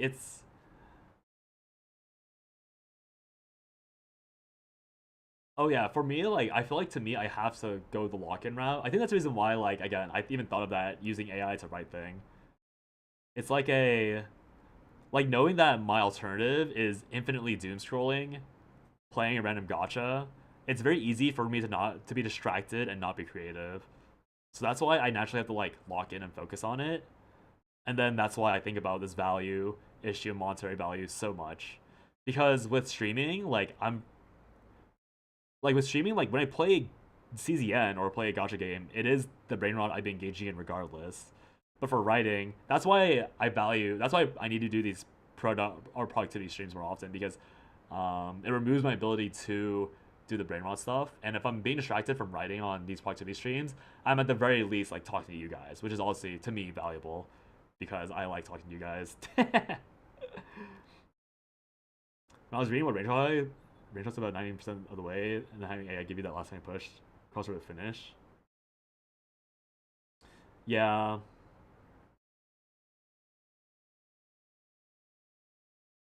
I think when I think Range Hog's point is like for that is like that last 10%, like 90% of the way is 100% of the point. And somehow, and I guess like the idea is like somehow that last 10% being covered by AI ruins the hobby, if that makes sense. Oh, you know what I just realized? There was nothing to do with the tablet the entire time.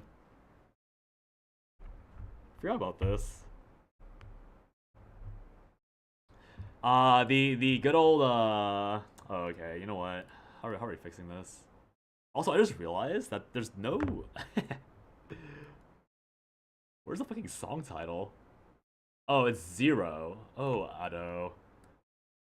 So extra. Alright, we're back to messing with the Twitch chat. I'm always here to hate. Hey.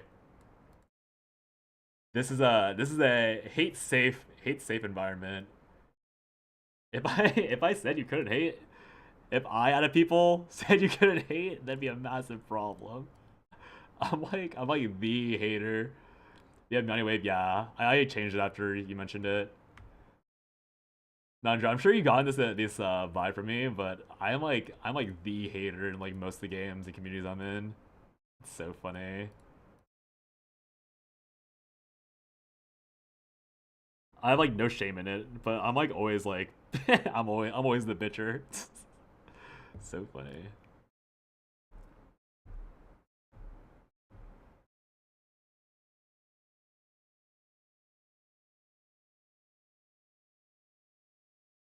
You can see that you have a female friend who's a aspiring writer. Been interesting listening to the struggles of the two of you.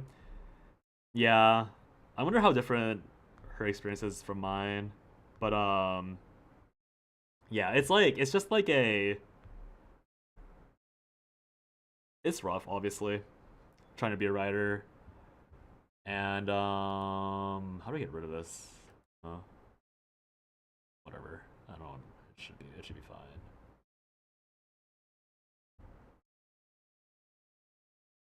But yeah. Yeah. Here, I have I tried doing drawing at some point. I mean, I guess you could probably assume I tried learning how to draw based on the whiteboard sketches. But now I can do the streamer tech where I like draw. Wait, what? Oh, my fucking Apple Pen isn't working. No! How am I supposed to do the funny without my Apple Pen working? Give me a second. AI and Korean gamers. We love Korean gamers being a problem. These.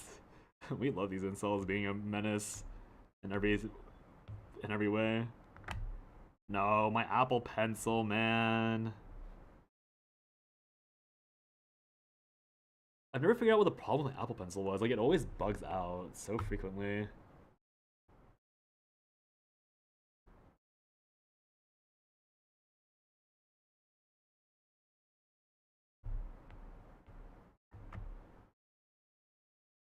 I'm trying to force the work without. I'm gonna reset my iPad, whatever. That usually seems to work. I got the vibe from you, but weirdly in any game I play, somehow make friends with the hater of my community. Happened 4 times. Yeah. Yeah. It's always so funny because it's not like unfounded hate. It's usually I hate, but I have a compelling reason can back it up because I know what I'm talking about. Yeah. I know you mentioned your one experience with that one guy whose name I've long forgotten, but yeah, because obviously like I know like I mean it's like it's the joys of being friends or being or having someone that has like good communication and discussion skills, right? Because there's always something to critique. Like if you have, I guess it's like having expectations of something and being able to critique. What the? Is it working or is it not working? What the? Oh, there it is. Okay.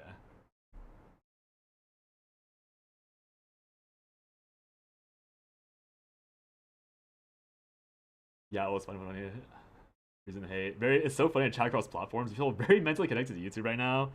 Yeah, the joys of this this thingy. It's such a funny, so funny, chatting across platforms. Here we go. What the heck? Why is that pen so ugly?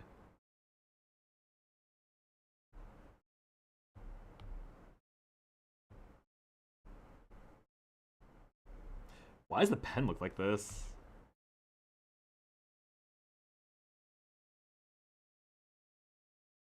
This is not how this looked last time I used it.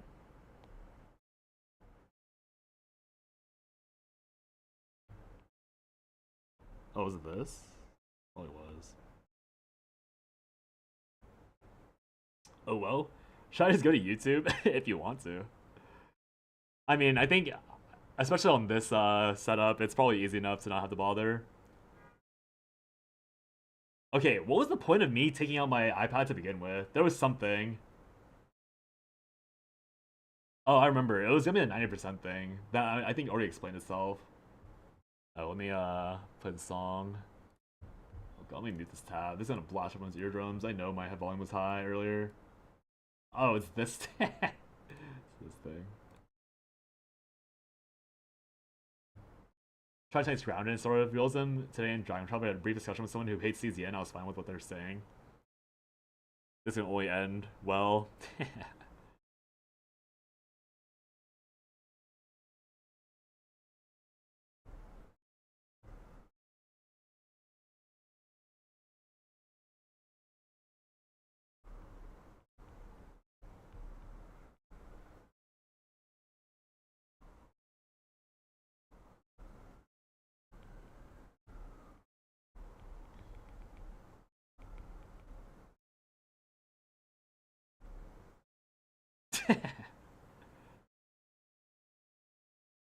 Is it the stream? What was the quality of the music? It's insanely low. What do you mean is it the stream? Oh right, also YouTube has no background music.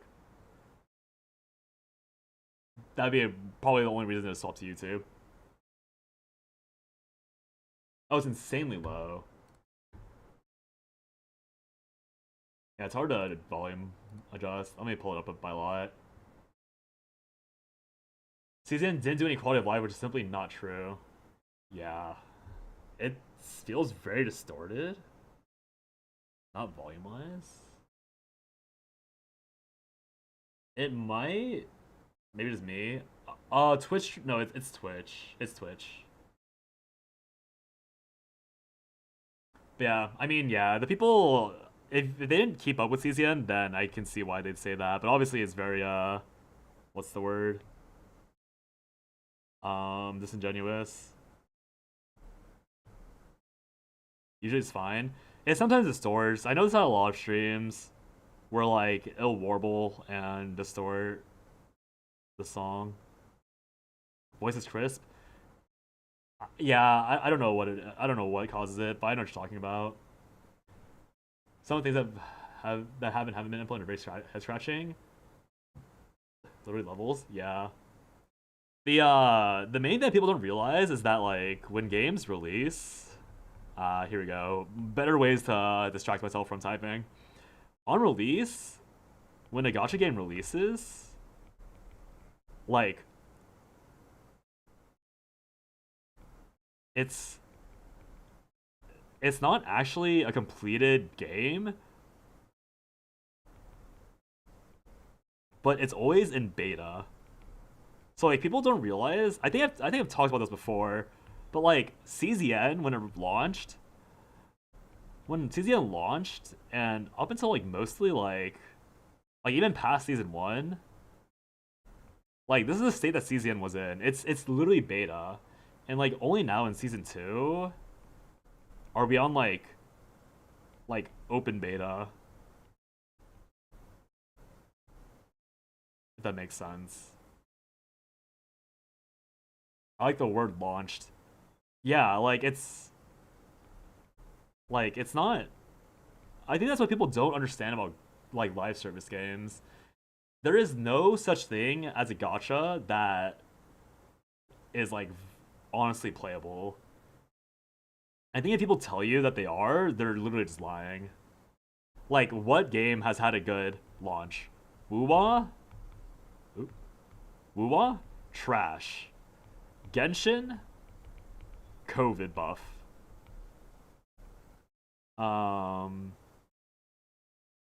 CZN? Trash.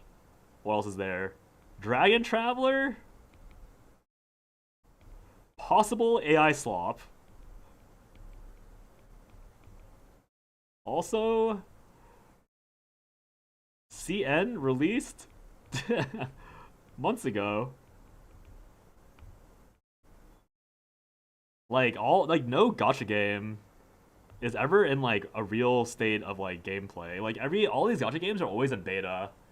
So I think someone's saying that like you just, if they're arguing in a sense that like, oh yeah, when it launched I had no quality of life, like no shit, I had no quality of life. Name one gacha game that had good quality of life on launch. Like, be serious.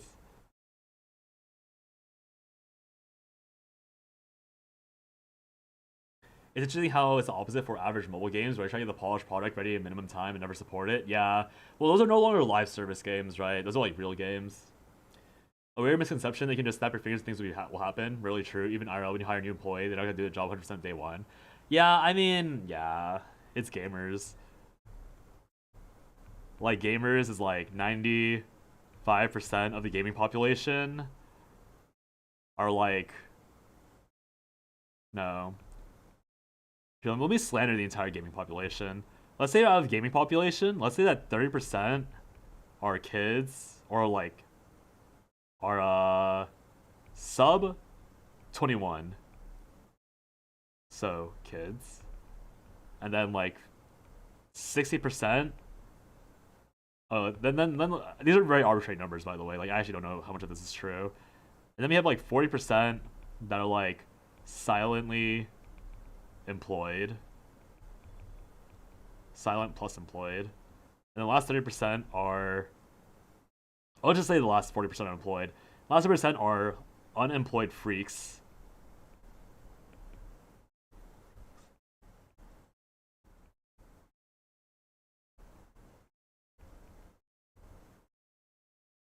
Gamers. And then out of this, what the heck? Where's my red? How much money these people put in? I mean, the money is irrelevant, right? So like out of these 30%, no, nothing.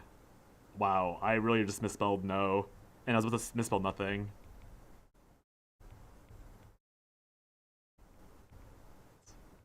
Worst opinion known to mankind. And then you have the 40% employed people.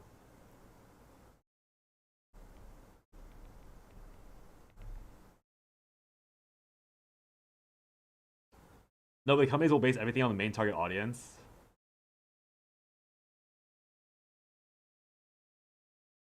You mean for the gacha, like the gacha company, or like the players?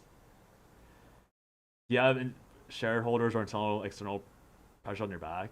Yeah. CZN has said a few times they're launched super ahead of schedule for whatever reason. I mean, I'm of the opinion that CZN would not have gotten much better, even with more development time, if I'm being honest.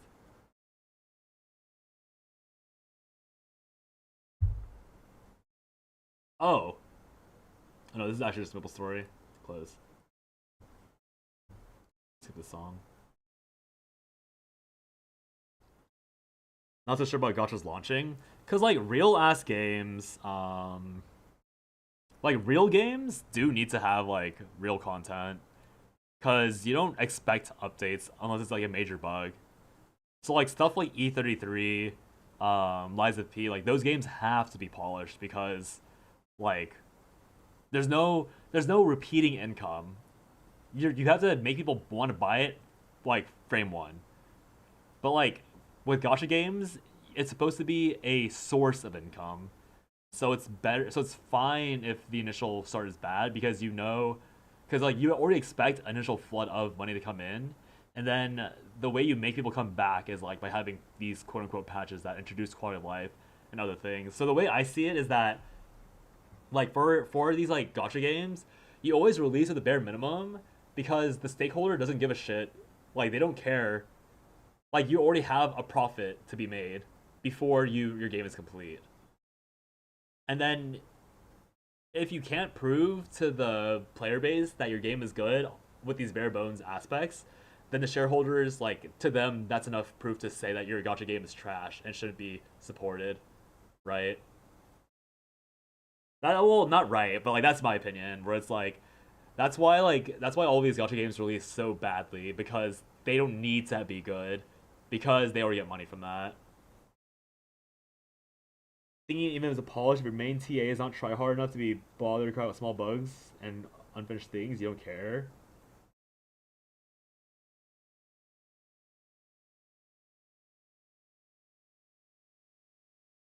Yeah, I mean that's true. No, is that not? Is that's literally what Genshin is going through right now. Genshin is known as the gacha that has minimum effort and like has like very mid plot, very mid character design, very mid animations because Genshin as a game already popped the fuck off in COVID. Like Hoyo is able to get infinite money by simply existing for it, like doing the bare minimum for it. Like they don't need to bother upgrading their engine because they just released a new game instead, like ZZZ. So like they don't need to invest more money into making it good because what they have already is getting them stuff. Games will die off. Whatever happens in your all what happens in your first week, the low fours going up flat fours GG. Yeah. What I'm saying is that in this sense it is somewhat similar to their big games being published, i.e. WoW or whatever.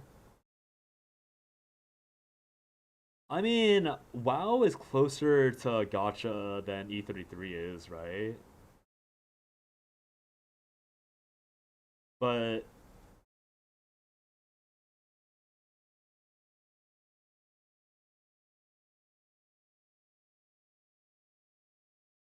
hmm,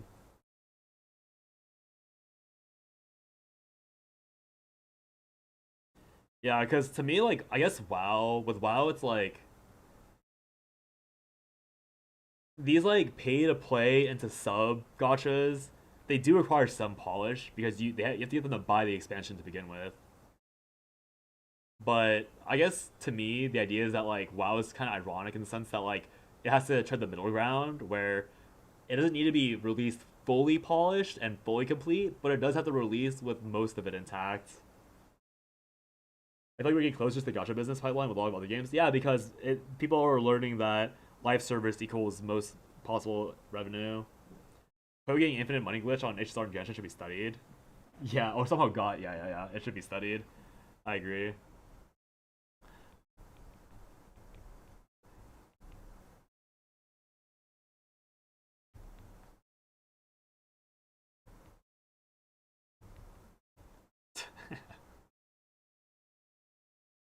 There's loot boxes and Don't Starve. What? Really? That's crazy. I did not know that. Why do loot? Why Don't Starve get loot boxes? That's actually so scary. Out of all games, I feel like that's the last one that should have gotten something. You open them for cosmetics. That's so worrying, honestly.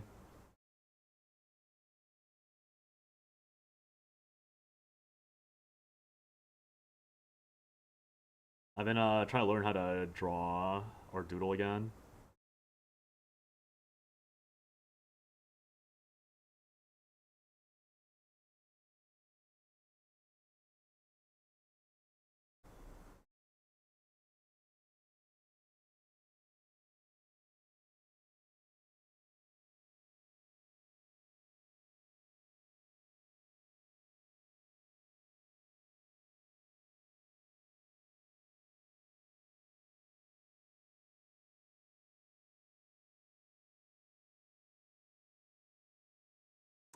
The hand's not large enough here.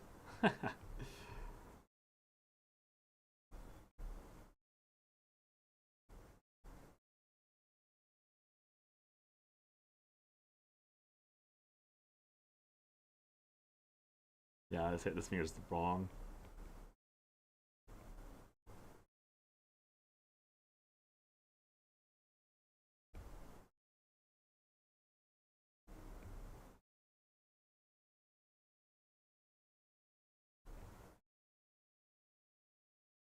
With WoW's closer to a weird mix of DBZ Genshin. First do it, they've already established their base so firmly that unless they really mess up, they'll be fine. Which is ironic because then does it fuck up a lot of titles? Yeah. Blizzard really kaboomed themselves at some point. Like the milk incident. Oh, where? In the future, we'll probably have to buy new items and buy some Isaac or something. Yeah. It's gonna be bad. I mean, yeah, live service is the future, unfortunately. It's cooked.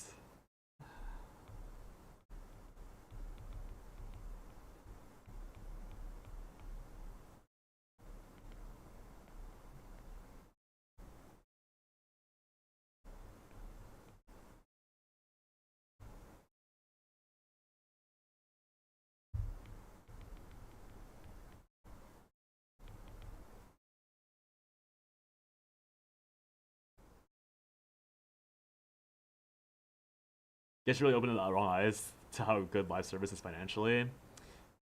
Yeah. Yeah. It's pretty disgusting. I mean, like, to be fair, like, gachas were already kind of proving that, but it definitely got way worse. The last 2-3 years, WoW really switched the way they release content. We get small updates with random small events that are super small, but I guess it keeps non-tryhard people in. Oh yeah, I mean, I heard about the casual thing, right? Like, WoW had a casual, like, boom. My friend was trying to get me into, play WoW again. Kynic. You might have seen them around. Like, they're modded on my, channel, Ranchhog, but, like, they're an IRL. They're the IRL that got me into WoW to begin with.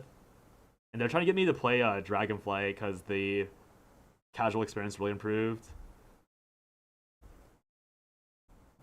I really don't know how to draw faces. I still don't know how to draw faces.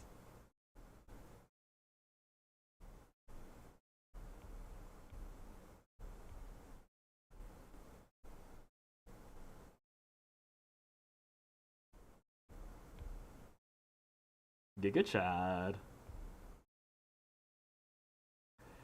Genshin sped up the otherwise slow Glacier? I think so. No, that makes sense. I think that makes sense.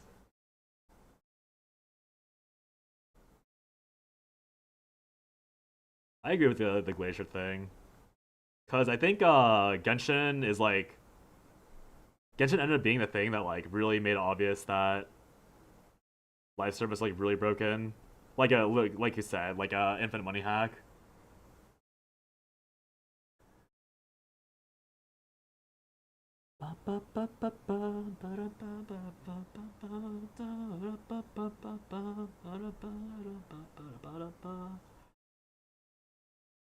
So many people would complain about PvP and WoW, but I see why Blizzard would not care. True. They definitely don't care about the... I mean, to begin with, it was always incorrect to focus on sweats. Like, the casuals are the ones that spend money. Like, you think, like, I bring this up again. You think sweaty nerd McGee that's unemployed, has been playing, like, has been playing Where Winds Meet? Like, you think this guy?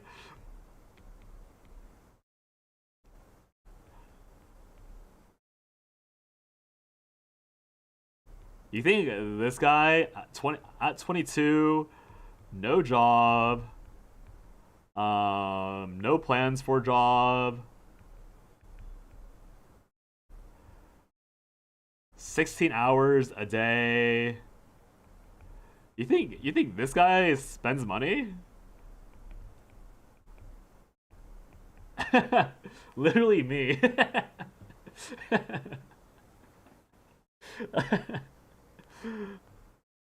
Yeah, it's the unks with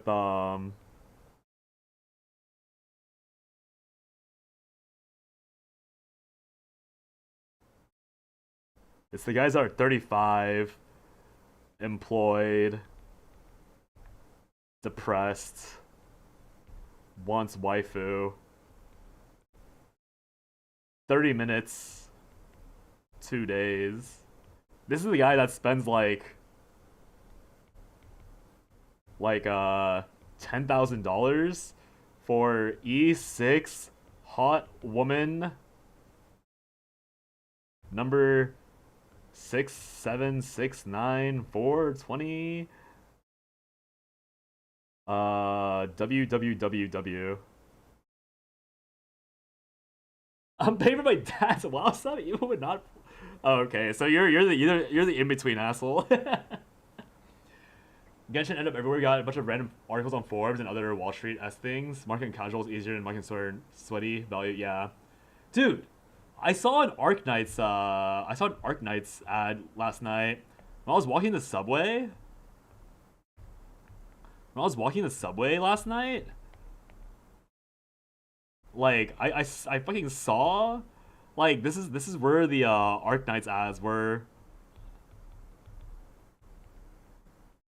Like the ads were right here, and my subway stop was right here, and I was just I was just walking, and I missed my subway stop because I was too busy staring at this thing, and the people I was with were like,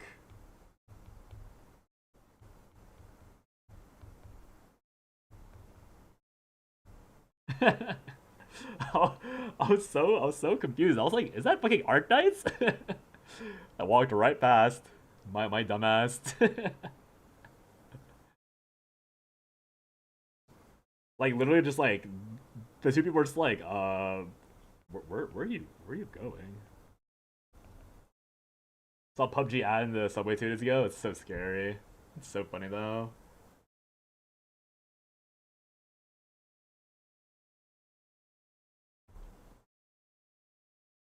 Kind of insane games can be advertised offline. That's what I'm saying. I was telling them that like remind me of Tokyo, because Tokyo is like the place I think of when I like, because when I was in Japan like a while ago, I remember thinking like, yo, like there's so many gotcha games being advertised.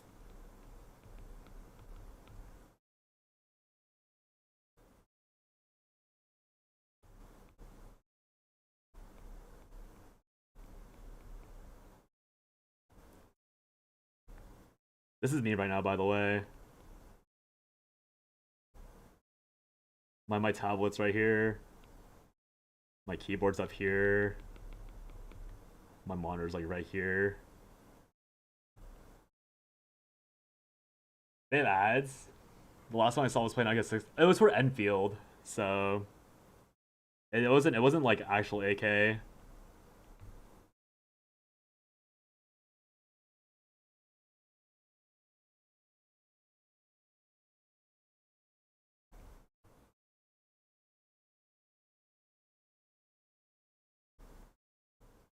My little shrimp back. Why is 2D brand seem dazed? I'm always flashbanged.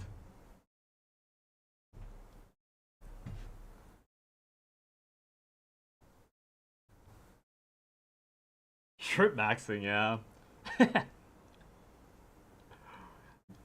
I love shrimp maxing.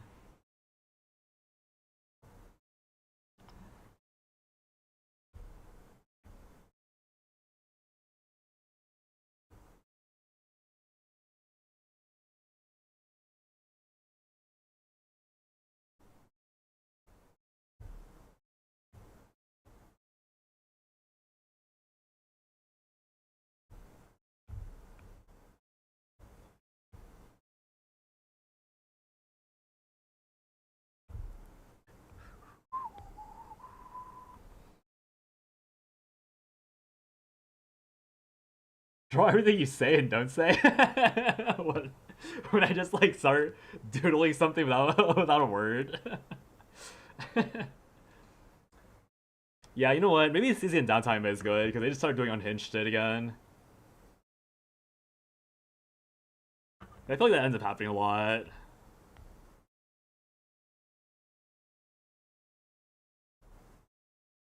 Silent killer Kirby.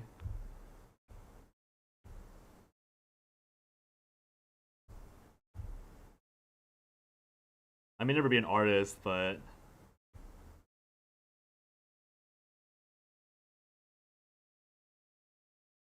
at least I'm decent enough to show something unhinged occasionally.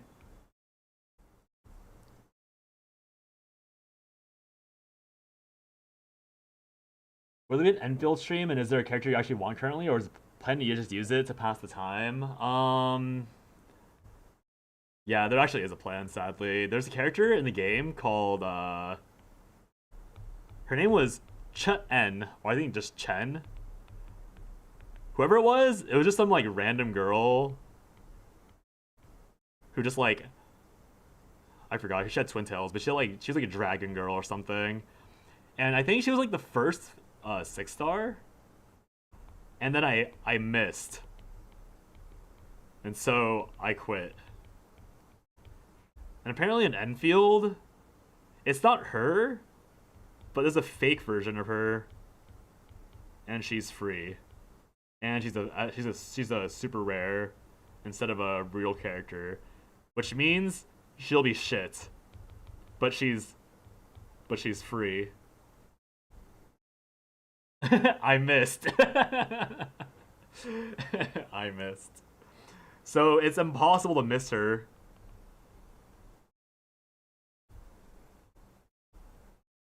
I'm cooked. But the issue is that it might be another Noelle scenario where she's free and she's easy to dupe, but she's still bad.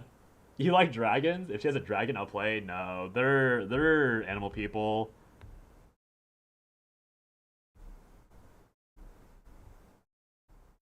So like they have the dragon thing going on, but they're like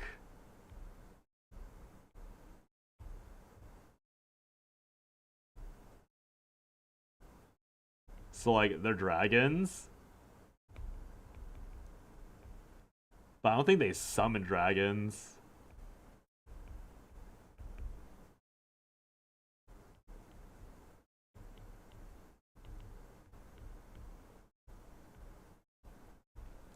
Speaking of dragon, drag. Is that actually the term? Drag tier? What was I gonna say? I played HSR because I saw Casterus. And then I was like, damn. And then I hit. More than I expected. No term?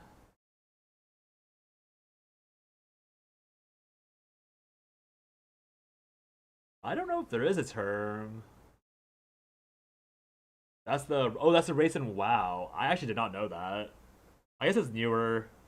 Actually, are they playable? Casters got me too, then Downhang. Both versions. At least one was free. It's the newest one, I see. That does make sense after Dragonflight. Okay, you know that's fair. I was like, I must have missed something if they're new. Also, I have no idea how to draw hair. It's playable. Go play WoW. Might have a problem. No, I totally get it. You know what's really sad is that like I spent all this time like learning how to draw hands, so like I can like start. I can draw hands like somewhat competently now, but I don't know the first thing when it comes to hand, like comes to faces.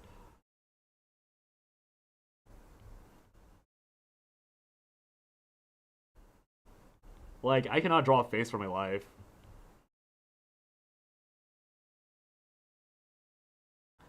Range hog, please. Wow. I guess it's like I mean I guess hands are easy or not. I don't know if hands are easier, but like I've like spent so much time just like doodling like my hands. Because my mom told me this trick a while ago. She used to draw, where you just like look at your own hand for like a reference. So yeah, I've practiced this a lot. Obviously, it's not pretty, but at least like, I know how to like make a hand really quickly. That's like somewhat actually a hand. Like you can tell that's supposed to be a hand of some sort. But then like your face, I'm like that's what I got. Can you draw feet? You know what? I have no interest in feet. I literally have no interest in feet at all. Let me look at my own foot. If I had a foot thing, like I probably would know how to draw feet. But I genuinely have no clue how it's supposed to look because I don't care.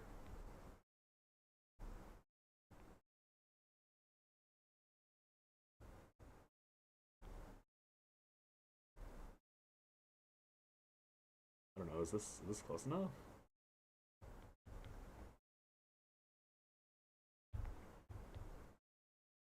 Drawing symmetrical eyes. Yippee!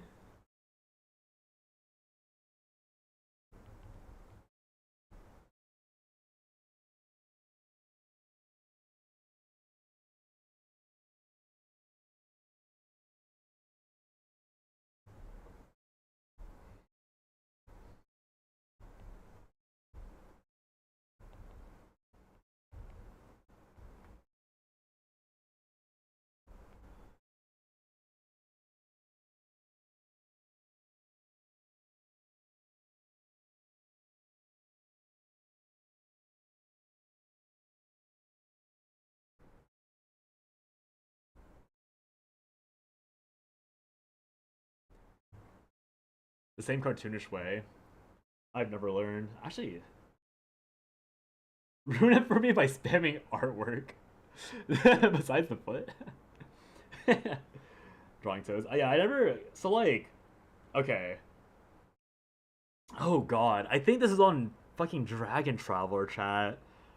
But someone on Dragon Traveler chat was like, oh, yeah. When you get older, you love feet. And no, I remember thinking, like, that just cannot be true. Like, I do not get the appeal of feet and toes, I'm being honest. How does this even work? Is it just like a hand but like way larger? Heels back here.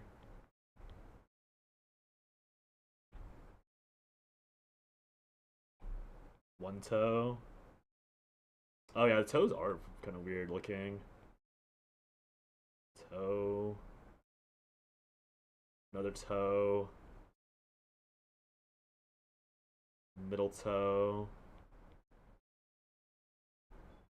Longer toe. Oh, these are too large. So I just like expand a little bit. Then we got like a huge toe. Same height. Huge toe.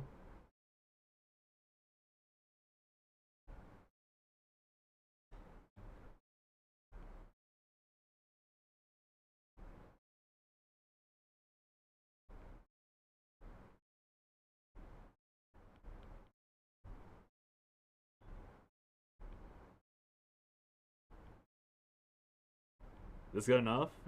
This a foot? This looks like a footprint. Is that close enough? What is this? Oh. Probably on your age, don't qualify, but I can't ever see myself being a feet person. For a first try, more like a second try technically. What side foot profile? I think maybe like the side of a foot, because I feel like top down, it's like not that weird, but I feel like the heel, like the arch,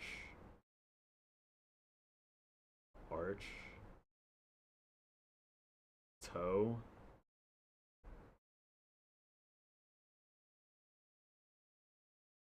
That is definitely so wrong. This looks like I feel like I'm drawing a hand. I just drew a hand. I didn't even draw a fucking foot. I just drew a hand. This is just a hand at this point. I drew a thumb. I didn't even draw a fucking toe. Now I have a hand emerging from a foot. Damn.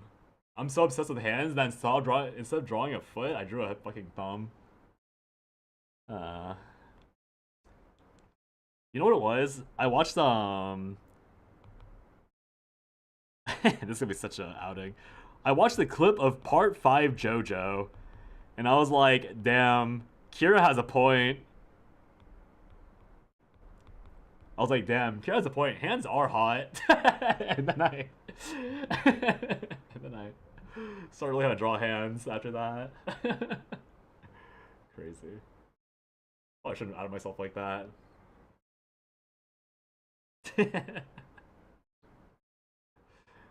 So funny. Somehow this foot ended up being like the nicest hand I've drawn in a while. How did that happen? Yeah.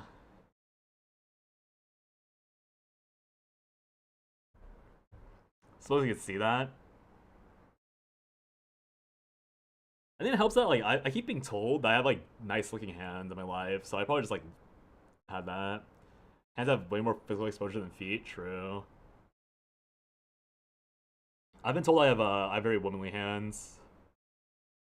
Wow, that's a thin finger.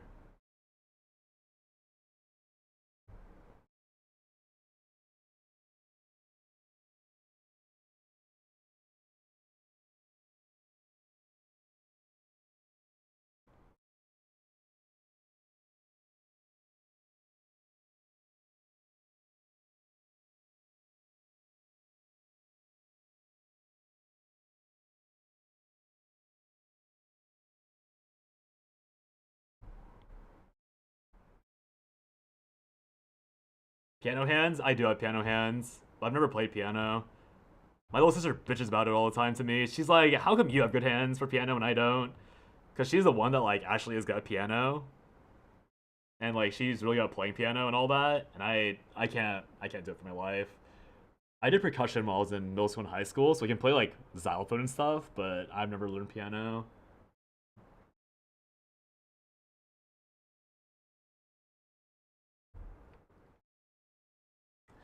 The story I always tell is there's like one time when my little sister was like a lot younger. There was like her and her friends were like staying over at my house or our home for something. So like I forget what it was, but like I think they had to leave. They had to leave or something. So like my mom told me to go fetch them. And apparently what she told me was that when I opened the door, apparently like I like very like mom looking hands when I opened the door. Cause I didn't say anything when I like opened it. I just like opened it and they were like mom and I was like, what? That was just me and they're like, what the heck?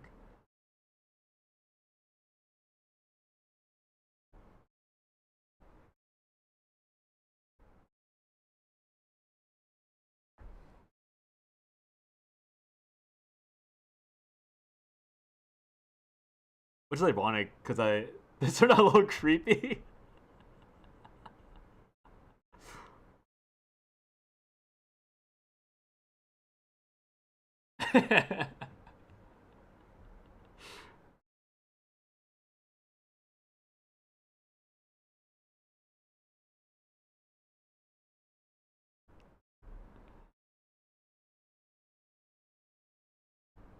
Now the challenge is making it symmetrical.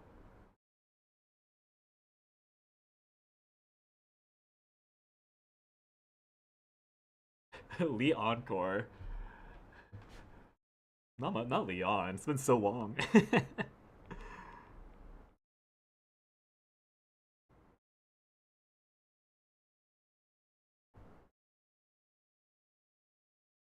I forgot she existed. How could you? Oh, until you saw the hands. Yeah. It's funny. Oh, yeah. What I was trying to say is that I think I got my dad's hands, not my mom's hands. So it's like doubly ironic that like even my dad has like nice hands compared to my mom.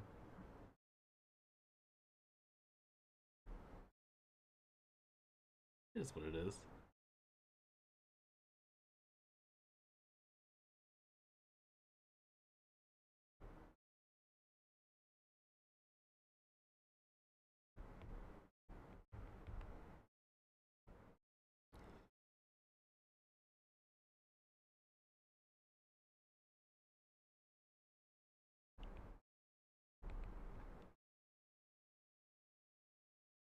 Totally the exact interaction.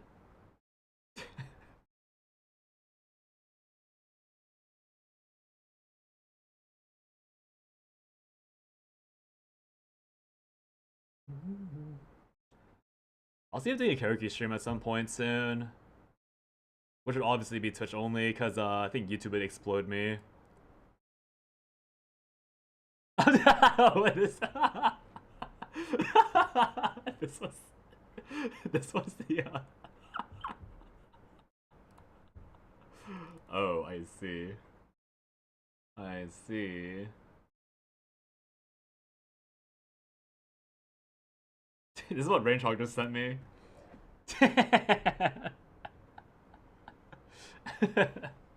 I see.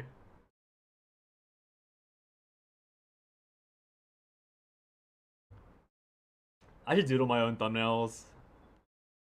Productivity, yeah, quotes doing a lot there. Remind you, I can ping you separately. Actually, should I just add you? I'll just add you to the Stream Sniper Discord ping.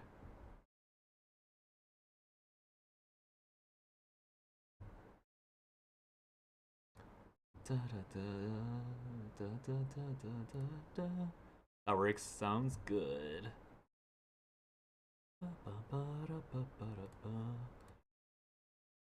Me having to triple check that I don't accidentally ban you. Oh my god.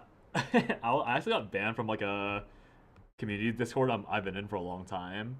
Because this guy was like, cause there's like a rumor going around that Discord's added like 4 invisible bots to like scrape data for AI purposes.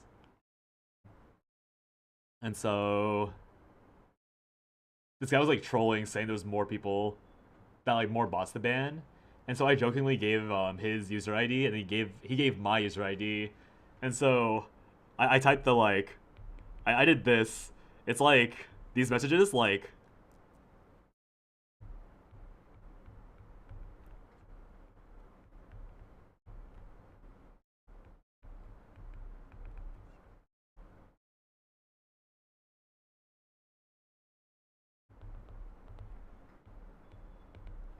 so like this is how the chats looked.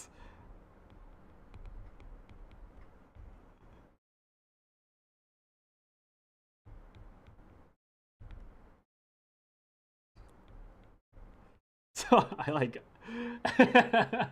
you are so unemployed. I really am. Yeah. Oopsies. I like checked my Discord like after like a few hours, and the mod was like, he was like, "Oh, I banned you by accident." Oopsies. I'm interviewing with Etsy right now, or I'm interviewing for Etsy on Thursday with the boss lady. So hopefully that goes well. Maybe unemployed for not much longer. Yeah, they have a really good schedule too, cause it's it'll be a hybrid. 2 days in, 3 days at home. You're waiting for final interview answer, but it's been 2 weeks. You should probably follow up with them then. Be like, hey,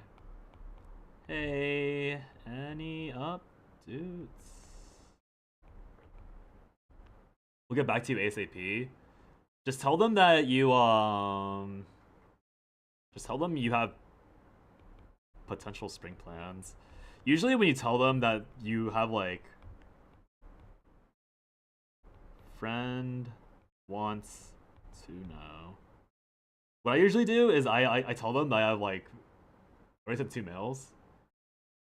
I mean, yeah, that's usually my excuse. I tell them that like my friend has plans and I want to know if I need to tell them no so I can onboard properly.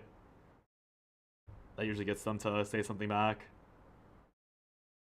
Also, I've realized that like this tool, when I write too fast, I think it like, I don't know, maybe I'm going insane. I feel like it, yeah, I think I'm going insane. Whatever. He would take so long. Oh yeah, never mind, you're right. Dude, Rain Chocolate, I don't know if I told you this before, but when I visited EU, I might have mentioned this when I came back, but when I visited the EU, my sister was like, she was like, no one in this continent works ever. So we had gone to Paris. Oh no, we went to the Netherlands, and then we went to Paris, and then like we went to like Brussels. But yeah, if you get hired, start working a month or two, anyways. Or a month or two away. I see. Yeah, and I remember like when I was working.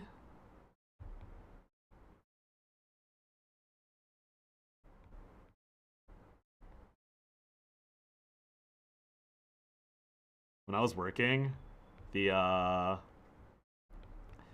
whenever I like emailed EU people, I have to wait like a week. And then when I made their vacation policies, it'd be like oh yeah, you guys get 3 months off a year.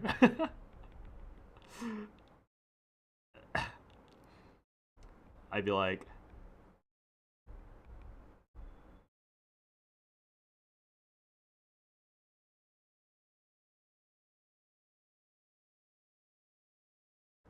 $20 million vacations and no one cares about anything. Yeah, it was so funny. I was just like, huh? Yeah, it is funny. I remember like I'd have to like our Paris based like HR person like just disappeared for like a month at one point. I was like, okay.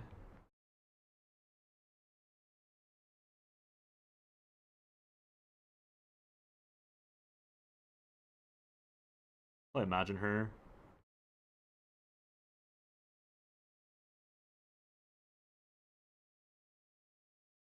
When are you visiting EU again? You have to dox yourself for that. If I had more money, or if I had money to spare, I was like thinking about like going on solo trips. But then I looked at my bank account and I was like, damn, there are no such thing as solo trips. But again, this is another reason why I was like another temptation for AI. I was like, oh, if I do this and it works out, then I have like so much financial freedom to just like fuck off and like go traveling.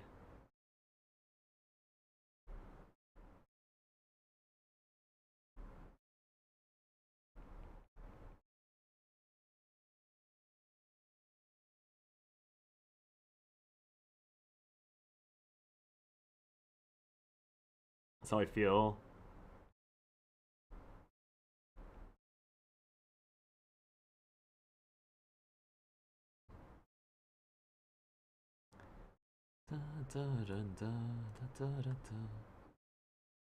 AI, yeah.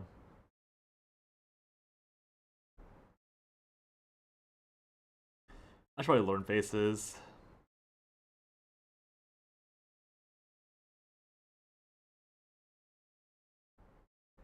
I'll do it eventually.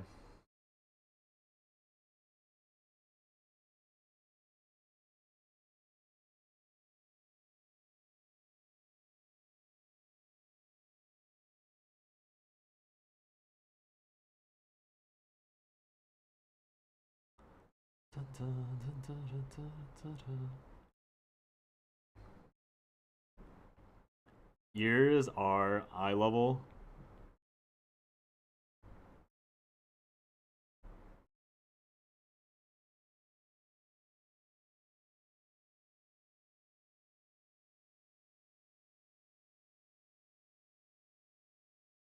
Oh, whoops.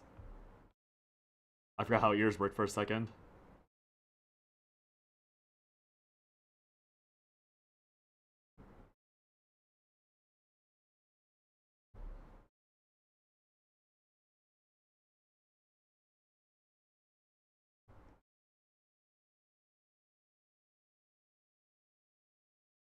Nose can be literally anything it wants, and we'll look at a nose.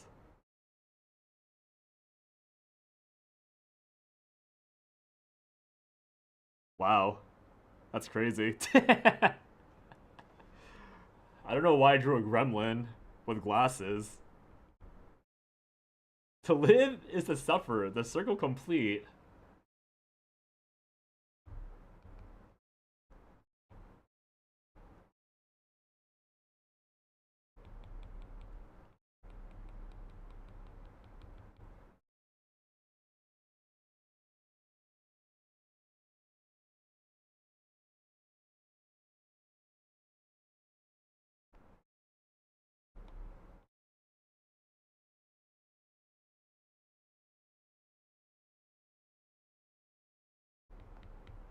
This is Boondall. This is Boondall right now.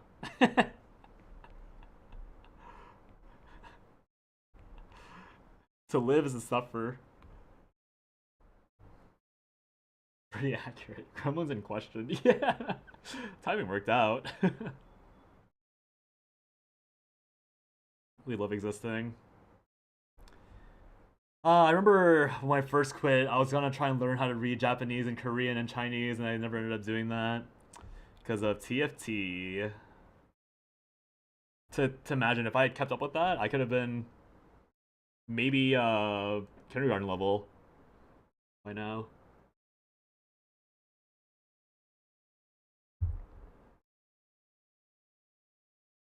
Gokiyen Yo-san. Genki desu ka? No. Learning TFT versus learning Japanese? Oh yeah, I know. You know, to be totally fair, both skills would have been completely useless for me. Like, the TFT ad song? Don't know. I have not heard of this. DD Undra. Team fight tactics.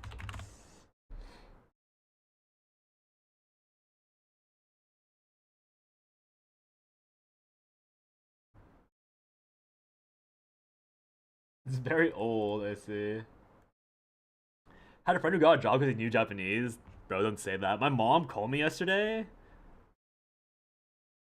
This is the Mama Flakes call, by the way, non-show. She's calling me and telling me that I should talk to random Chinese people to get a job for them.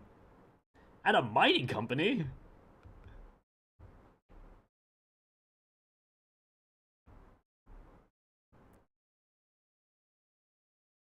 Wow, that's a big head. Children yearn for the mines. That's the mom core? True.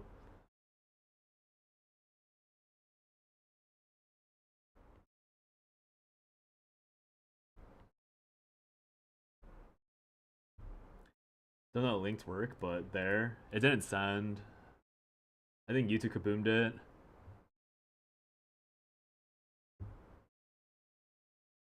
Like, it didn't even send. It must be a chat setting that I have that prevented it.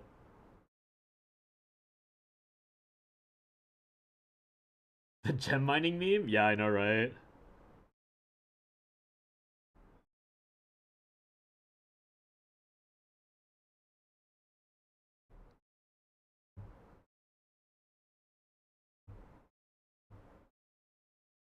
It looks AI without being AI. Yeah, homegrown ass meme.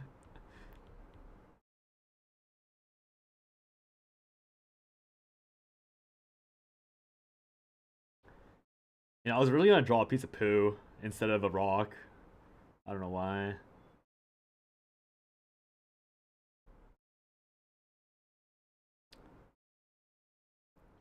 You know what face I'm really obsessed with?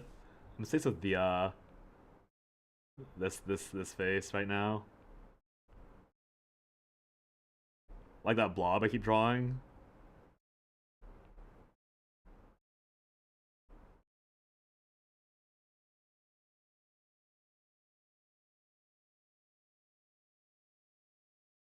Dudong Yang Yang. That looks Korean AF. Please tell me it's Korean. I didn't just make a microaggression.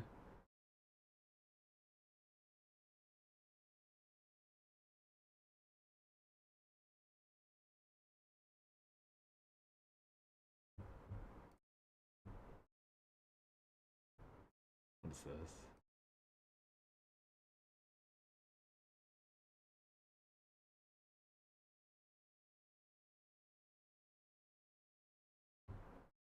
Gotta be honest, I've never heard this before.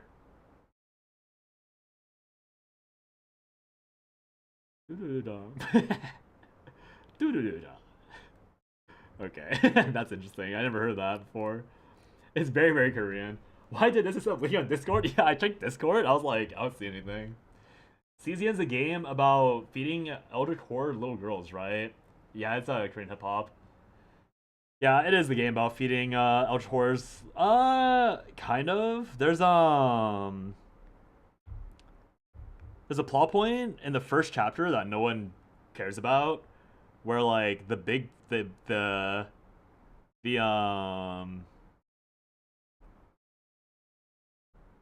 he literally looks like this, by the way. Like the main villain of the chapter literally looks like this.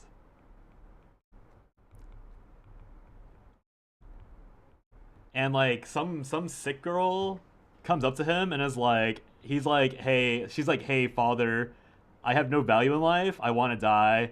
And he's like, bet, I can give you value in life, just get in this box and die for me. And so he sacrifices the sick girl, and then he deletes the Eldritch Horrors. This removes the Eldritch Horrors, by the way. And then the game tells you it's bad. The game tells you that this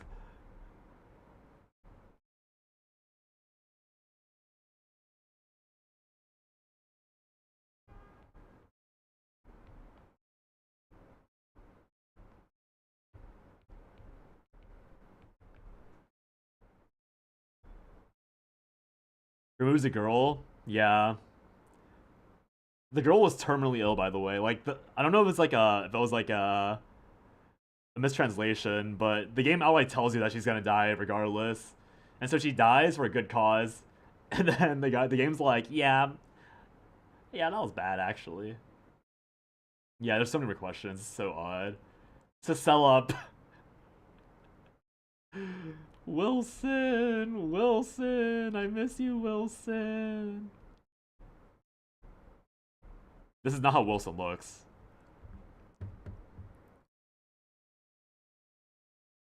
Give me a second. Let me put my Steam profile.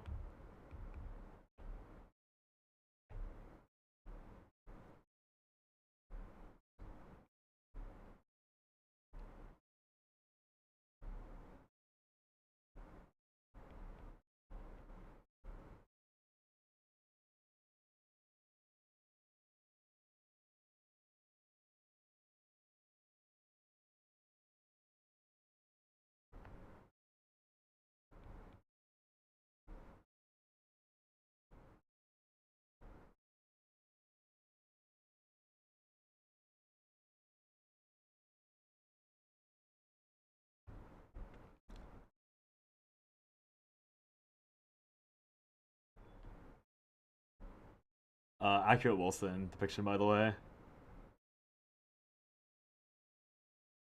You wish you got the plushie? I think, oh, I don't think Xeno got the plushie, actually.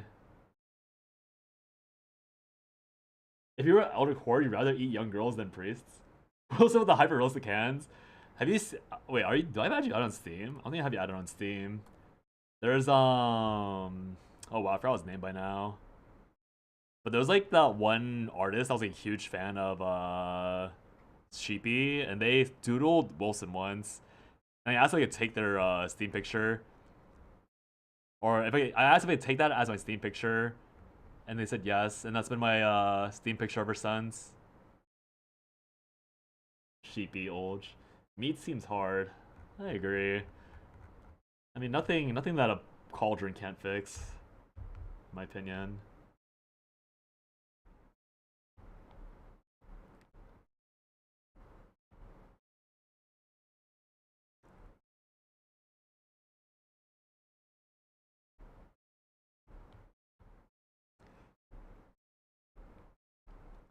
Nothing that a cauldron can't fix.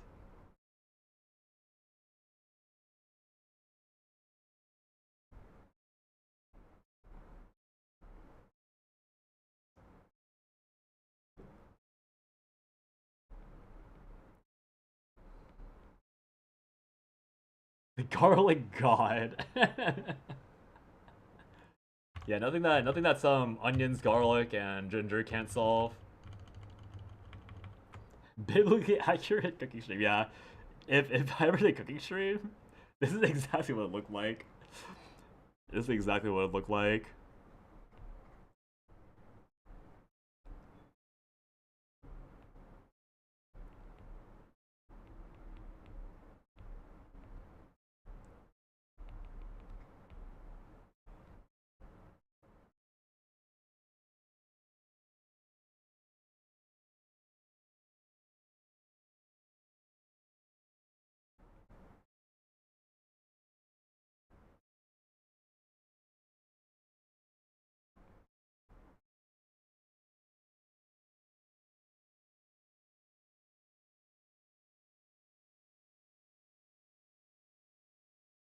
Just imagine Wilson's me. Easy.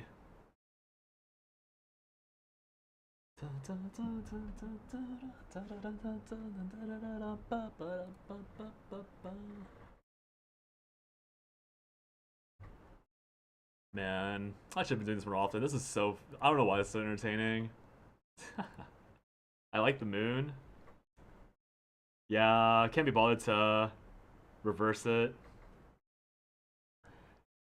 I remember when I was a moon VTuber. I remember at Anime NYC, I introduced myself as like a VTuber, and then here I am. I've used my VTuber model like twice, maybe since then at most. I've used my facecam more in the new year than I did my VTuber model all of last year combined. You had an overlay too? I didn't. It wasn't a true overlay. What's a moon VTuber? Oh god, how do I show this? I probably have a scene somewhere.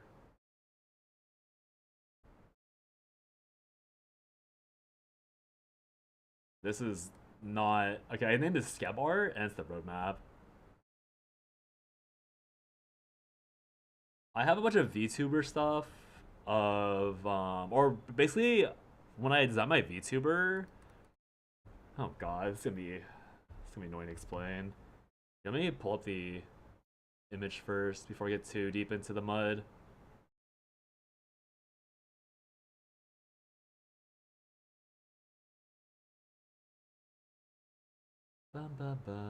I'll show the Shoto version.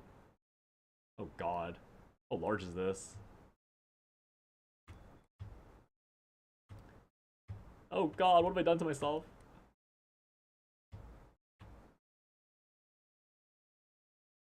Boy.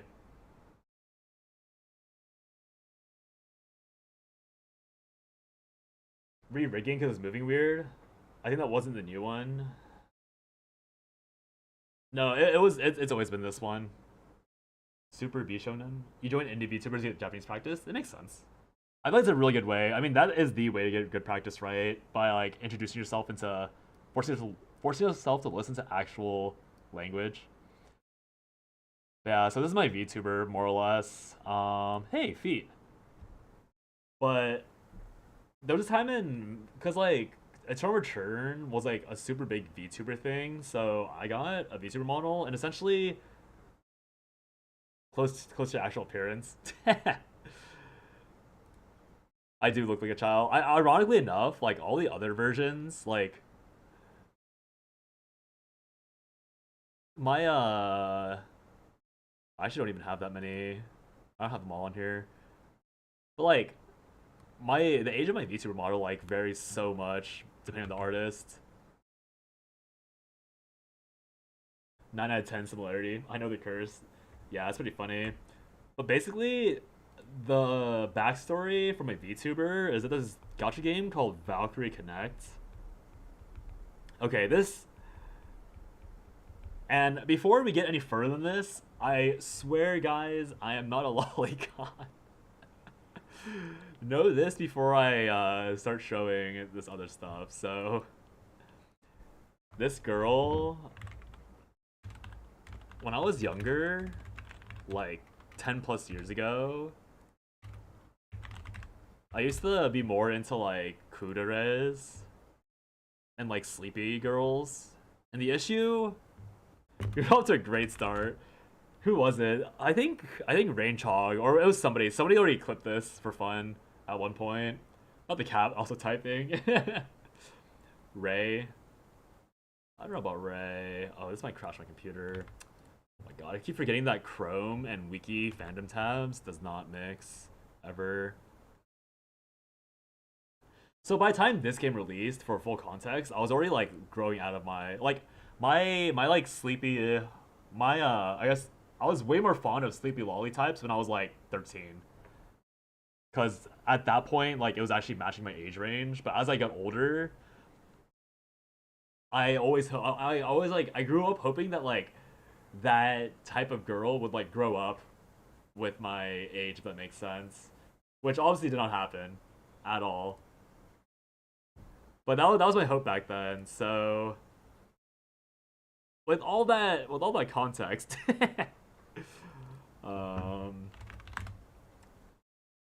this was the girl. This is the girl that my character was originally based off of. So this is the Moon Goddess Mani. Moon Goddess Mani, spelled this way. That's the way her name is spelled. And in Norse mythology, this is actually a dude. In Norse mythology, Money, Manny, Mani, whatever it is. But yeah, in Norse, it's actually a dude. But obviously, gacha games will do gacha game things. So yeah, the reason why I like this girl, so again, when I was younger, like back in college, I had this like dream of working super hard and then retiring early, or not retiring early, but just like working super hard to like achieve a goal. Danny Manny, old, yeah, real. But basically, the lore behind this particular girl is that she worked really hard for 1,000 years. She worked hard for 1,000 years, and then one day, transex, yeah, I know, right? And then one day, she was like, I'm tired. And then she like stopped working. So her job was to push the moon. So then she stopped pushing the moon. And then it kept going. And then she was like, "All right, bet I'm gonna take a long vacation." And so in this game's lore, she's kind of even taking a job. Yeah, exactly. She's unfortunately my spirit animal at this point in my life. But I didn't work nearly as hard or as long. I did not work 1,000 years.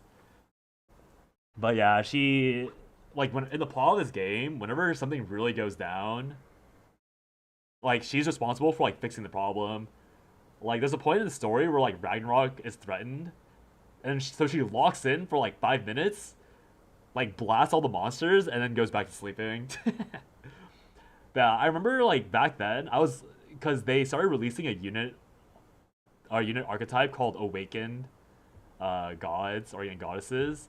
So I was like on my hands and knees praying like so hard that she was gonna get an adult version. Because keep in mind,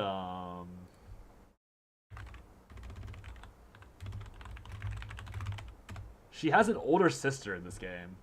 Or she obviously with the moon goddess, there's also a sun goddess. So this is a sun goddess who looks like a proper adult. So I was hoping so much that when she got her awakened form, I would get like the adult version of this character. And then she awakened, and all she got was more foot exposure. So I already quit long before then, but I was like, no, I can't deal with that. But yeah, so this Valkyrie Connect game is like my main introduction into gacha games. Well, I played Union League, or I played Puzzles and Dragons, then I played Union League, and then A Team, the company that released Unison League, not Union League. Unison League was the game. They released Unison League, and then yeah, I think I can find the photo from my friend. Might be too hard to find. Give me a second.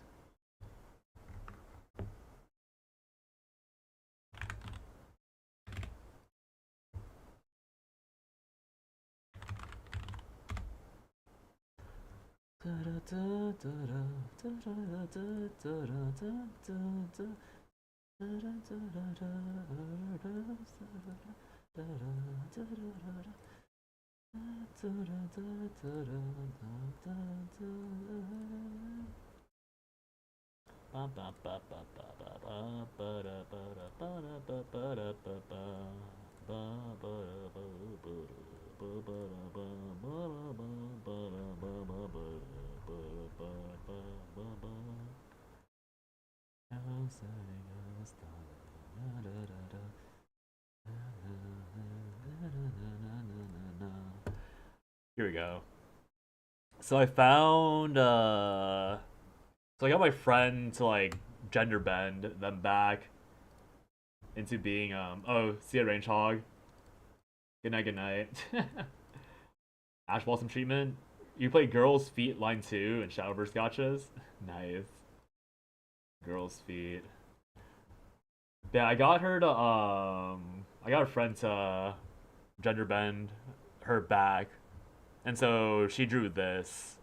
And then obviously like I didn't want to copy beat for beat that original design, so I had to redesign a little bit. Or I asked a different friend to redesign it, and then we worked on it a little bit. I wanted purple hair and all that. Yeah, I know GFL too. I remember that.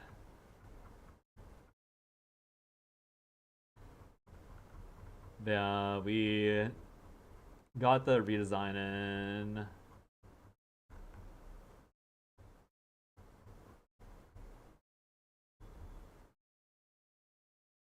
Originally, so the irony of the everything, like the reason why it's so funny to me that like my character ended up seeing so like again Shoto or Shota is that my friend, this is the original outfit design. It was gonna be like tank top underneath, you can see like black sweater and all that.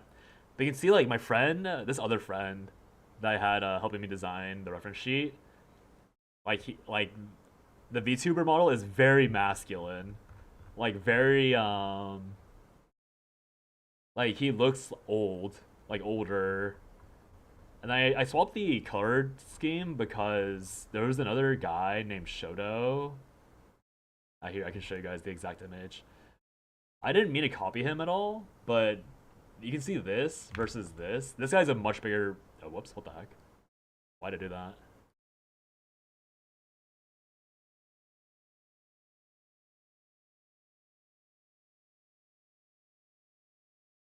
It's opening a WebP for some reason. Give me one second. I'm trying to pull up the image without like doing whatever it's doing. So yeah, this guy is way bigger. Like this guy was like he's like pretty big still, I think. But this is how his model looked or his reference sheet looked, and I would have been debuting like literally within weeks of this guy. So I was like, oh, we gotta swap it up like a lot. So it was just a shirt change.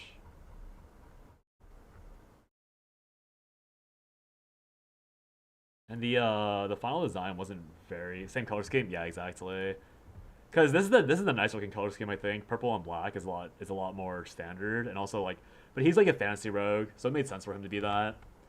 So we ended up just making it a white shirt instead, and that's why my model has a white shirt and stuff. We changed the sweater to a scarf. I think I like this one. I think I like this design in the end more, because it's a lot more casual. But obviously I stopped using it a lot.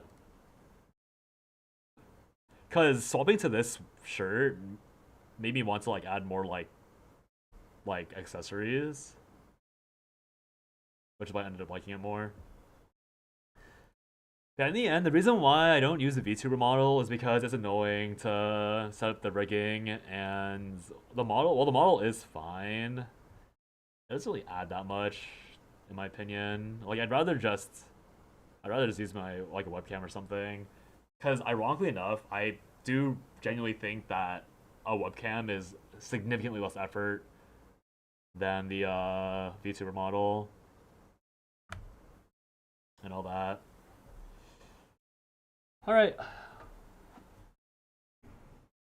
Probably end stream here. I'm gonna do some more writing off stream. Or I'm gonna try and do some more writing off stream. I ended up only writing like 2-3 paragraphs, which is more than I usually do, so it's still obviously fine and good for me. Like the result of all that. Yeah, I'll do more of this stream tomorrow. Like, there's nothing to do with CZN, so no point in streaming it. Maybe I'll make a video for it, but we'll see. I'm not really interested. Yeah, there's progress. Yeah, and the best part about productivity streams is that if there's active chatting, then I get to do active streaming, and if there's no chatting, then I just get to type instead. It's beautiful. It's a win-win situation. Yeah, thanks for tuning, guys. I know Raintrack already dipped, but Undal, Nanjiro, thank you for chatting and dropping by, and also Donuts if you're lurking. Still, thank you for popping in. See you guys next time. Bye-bye.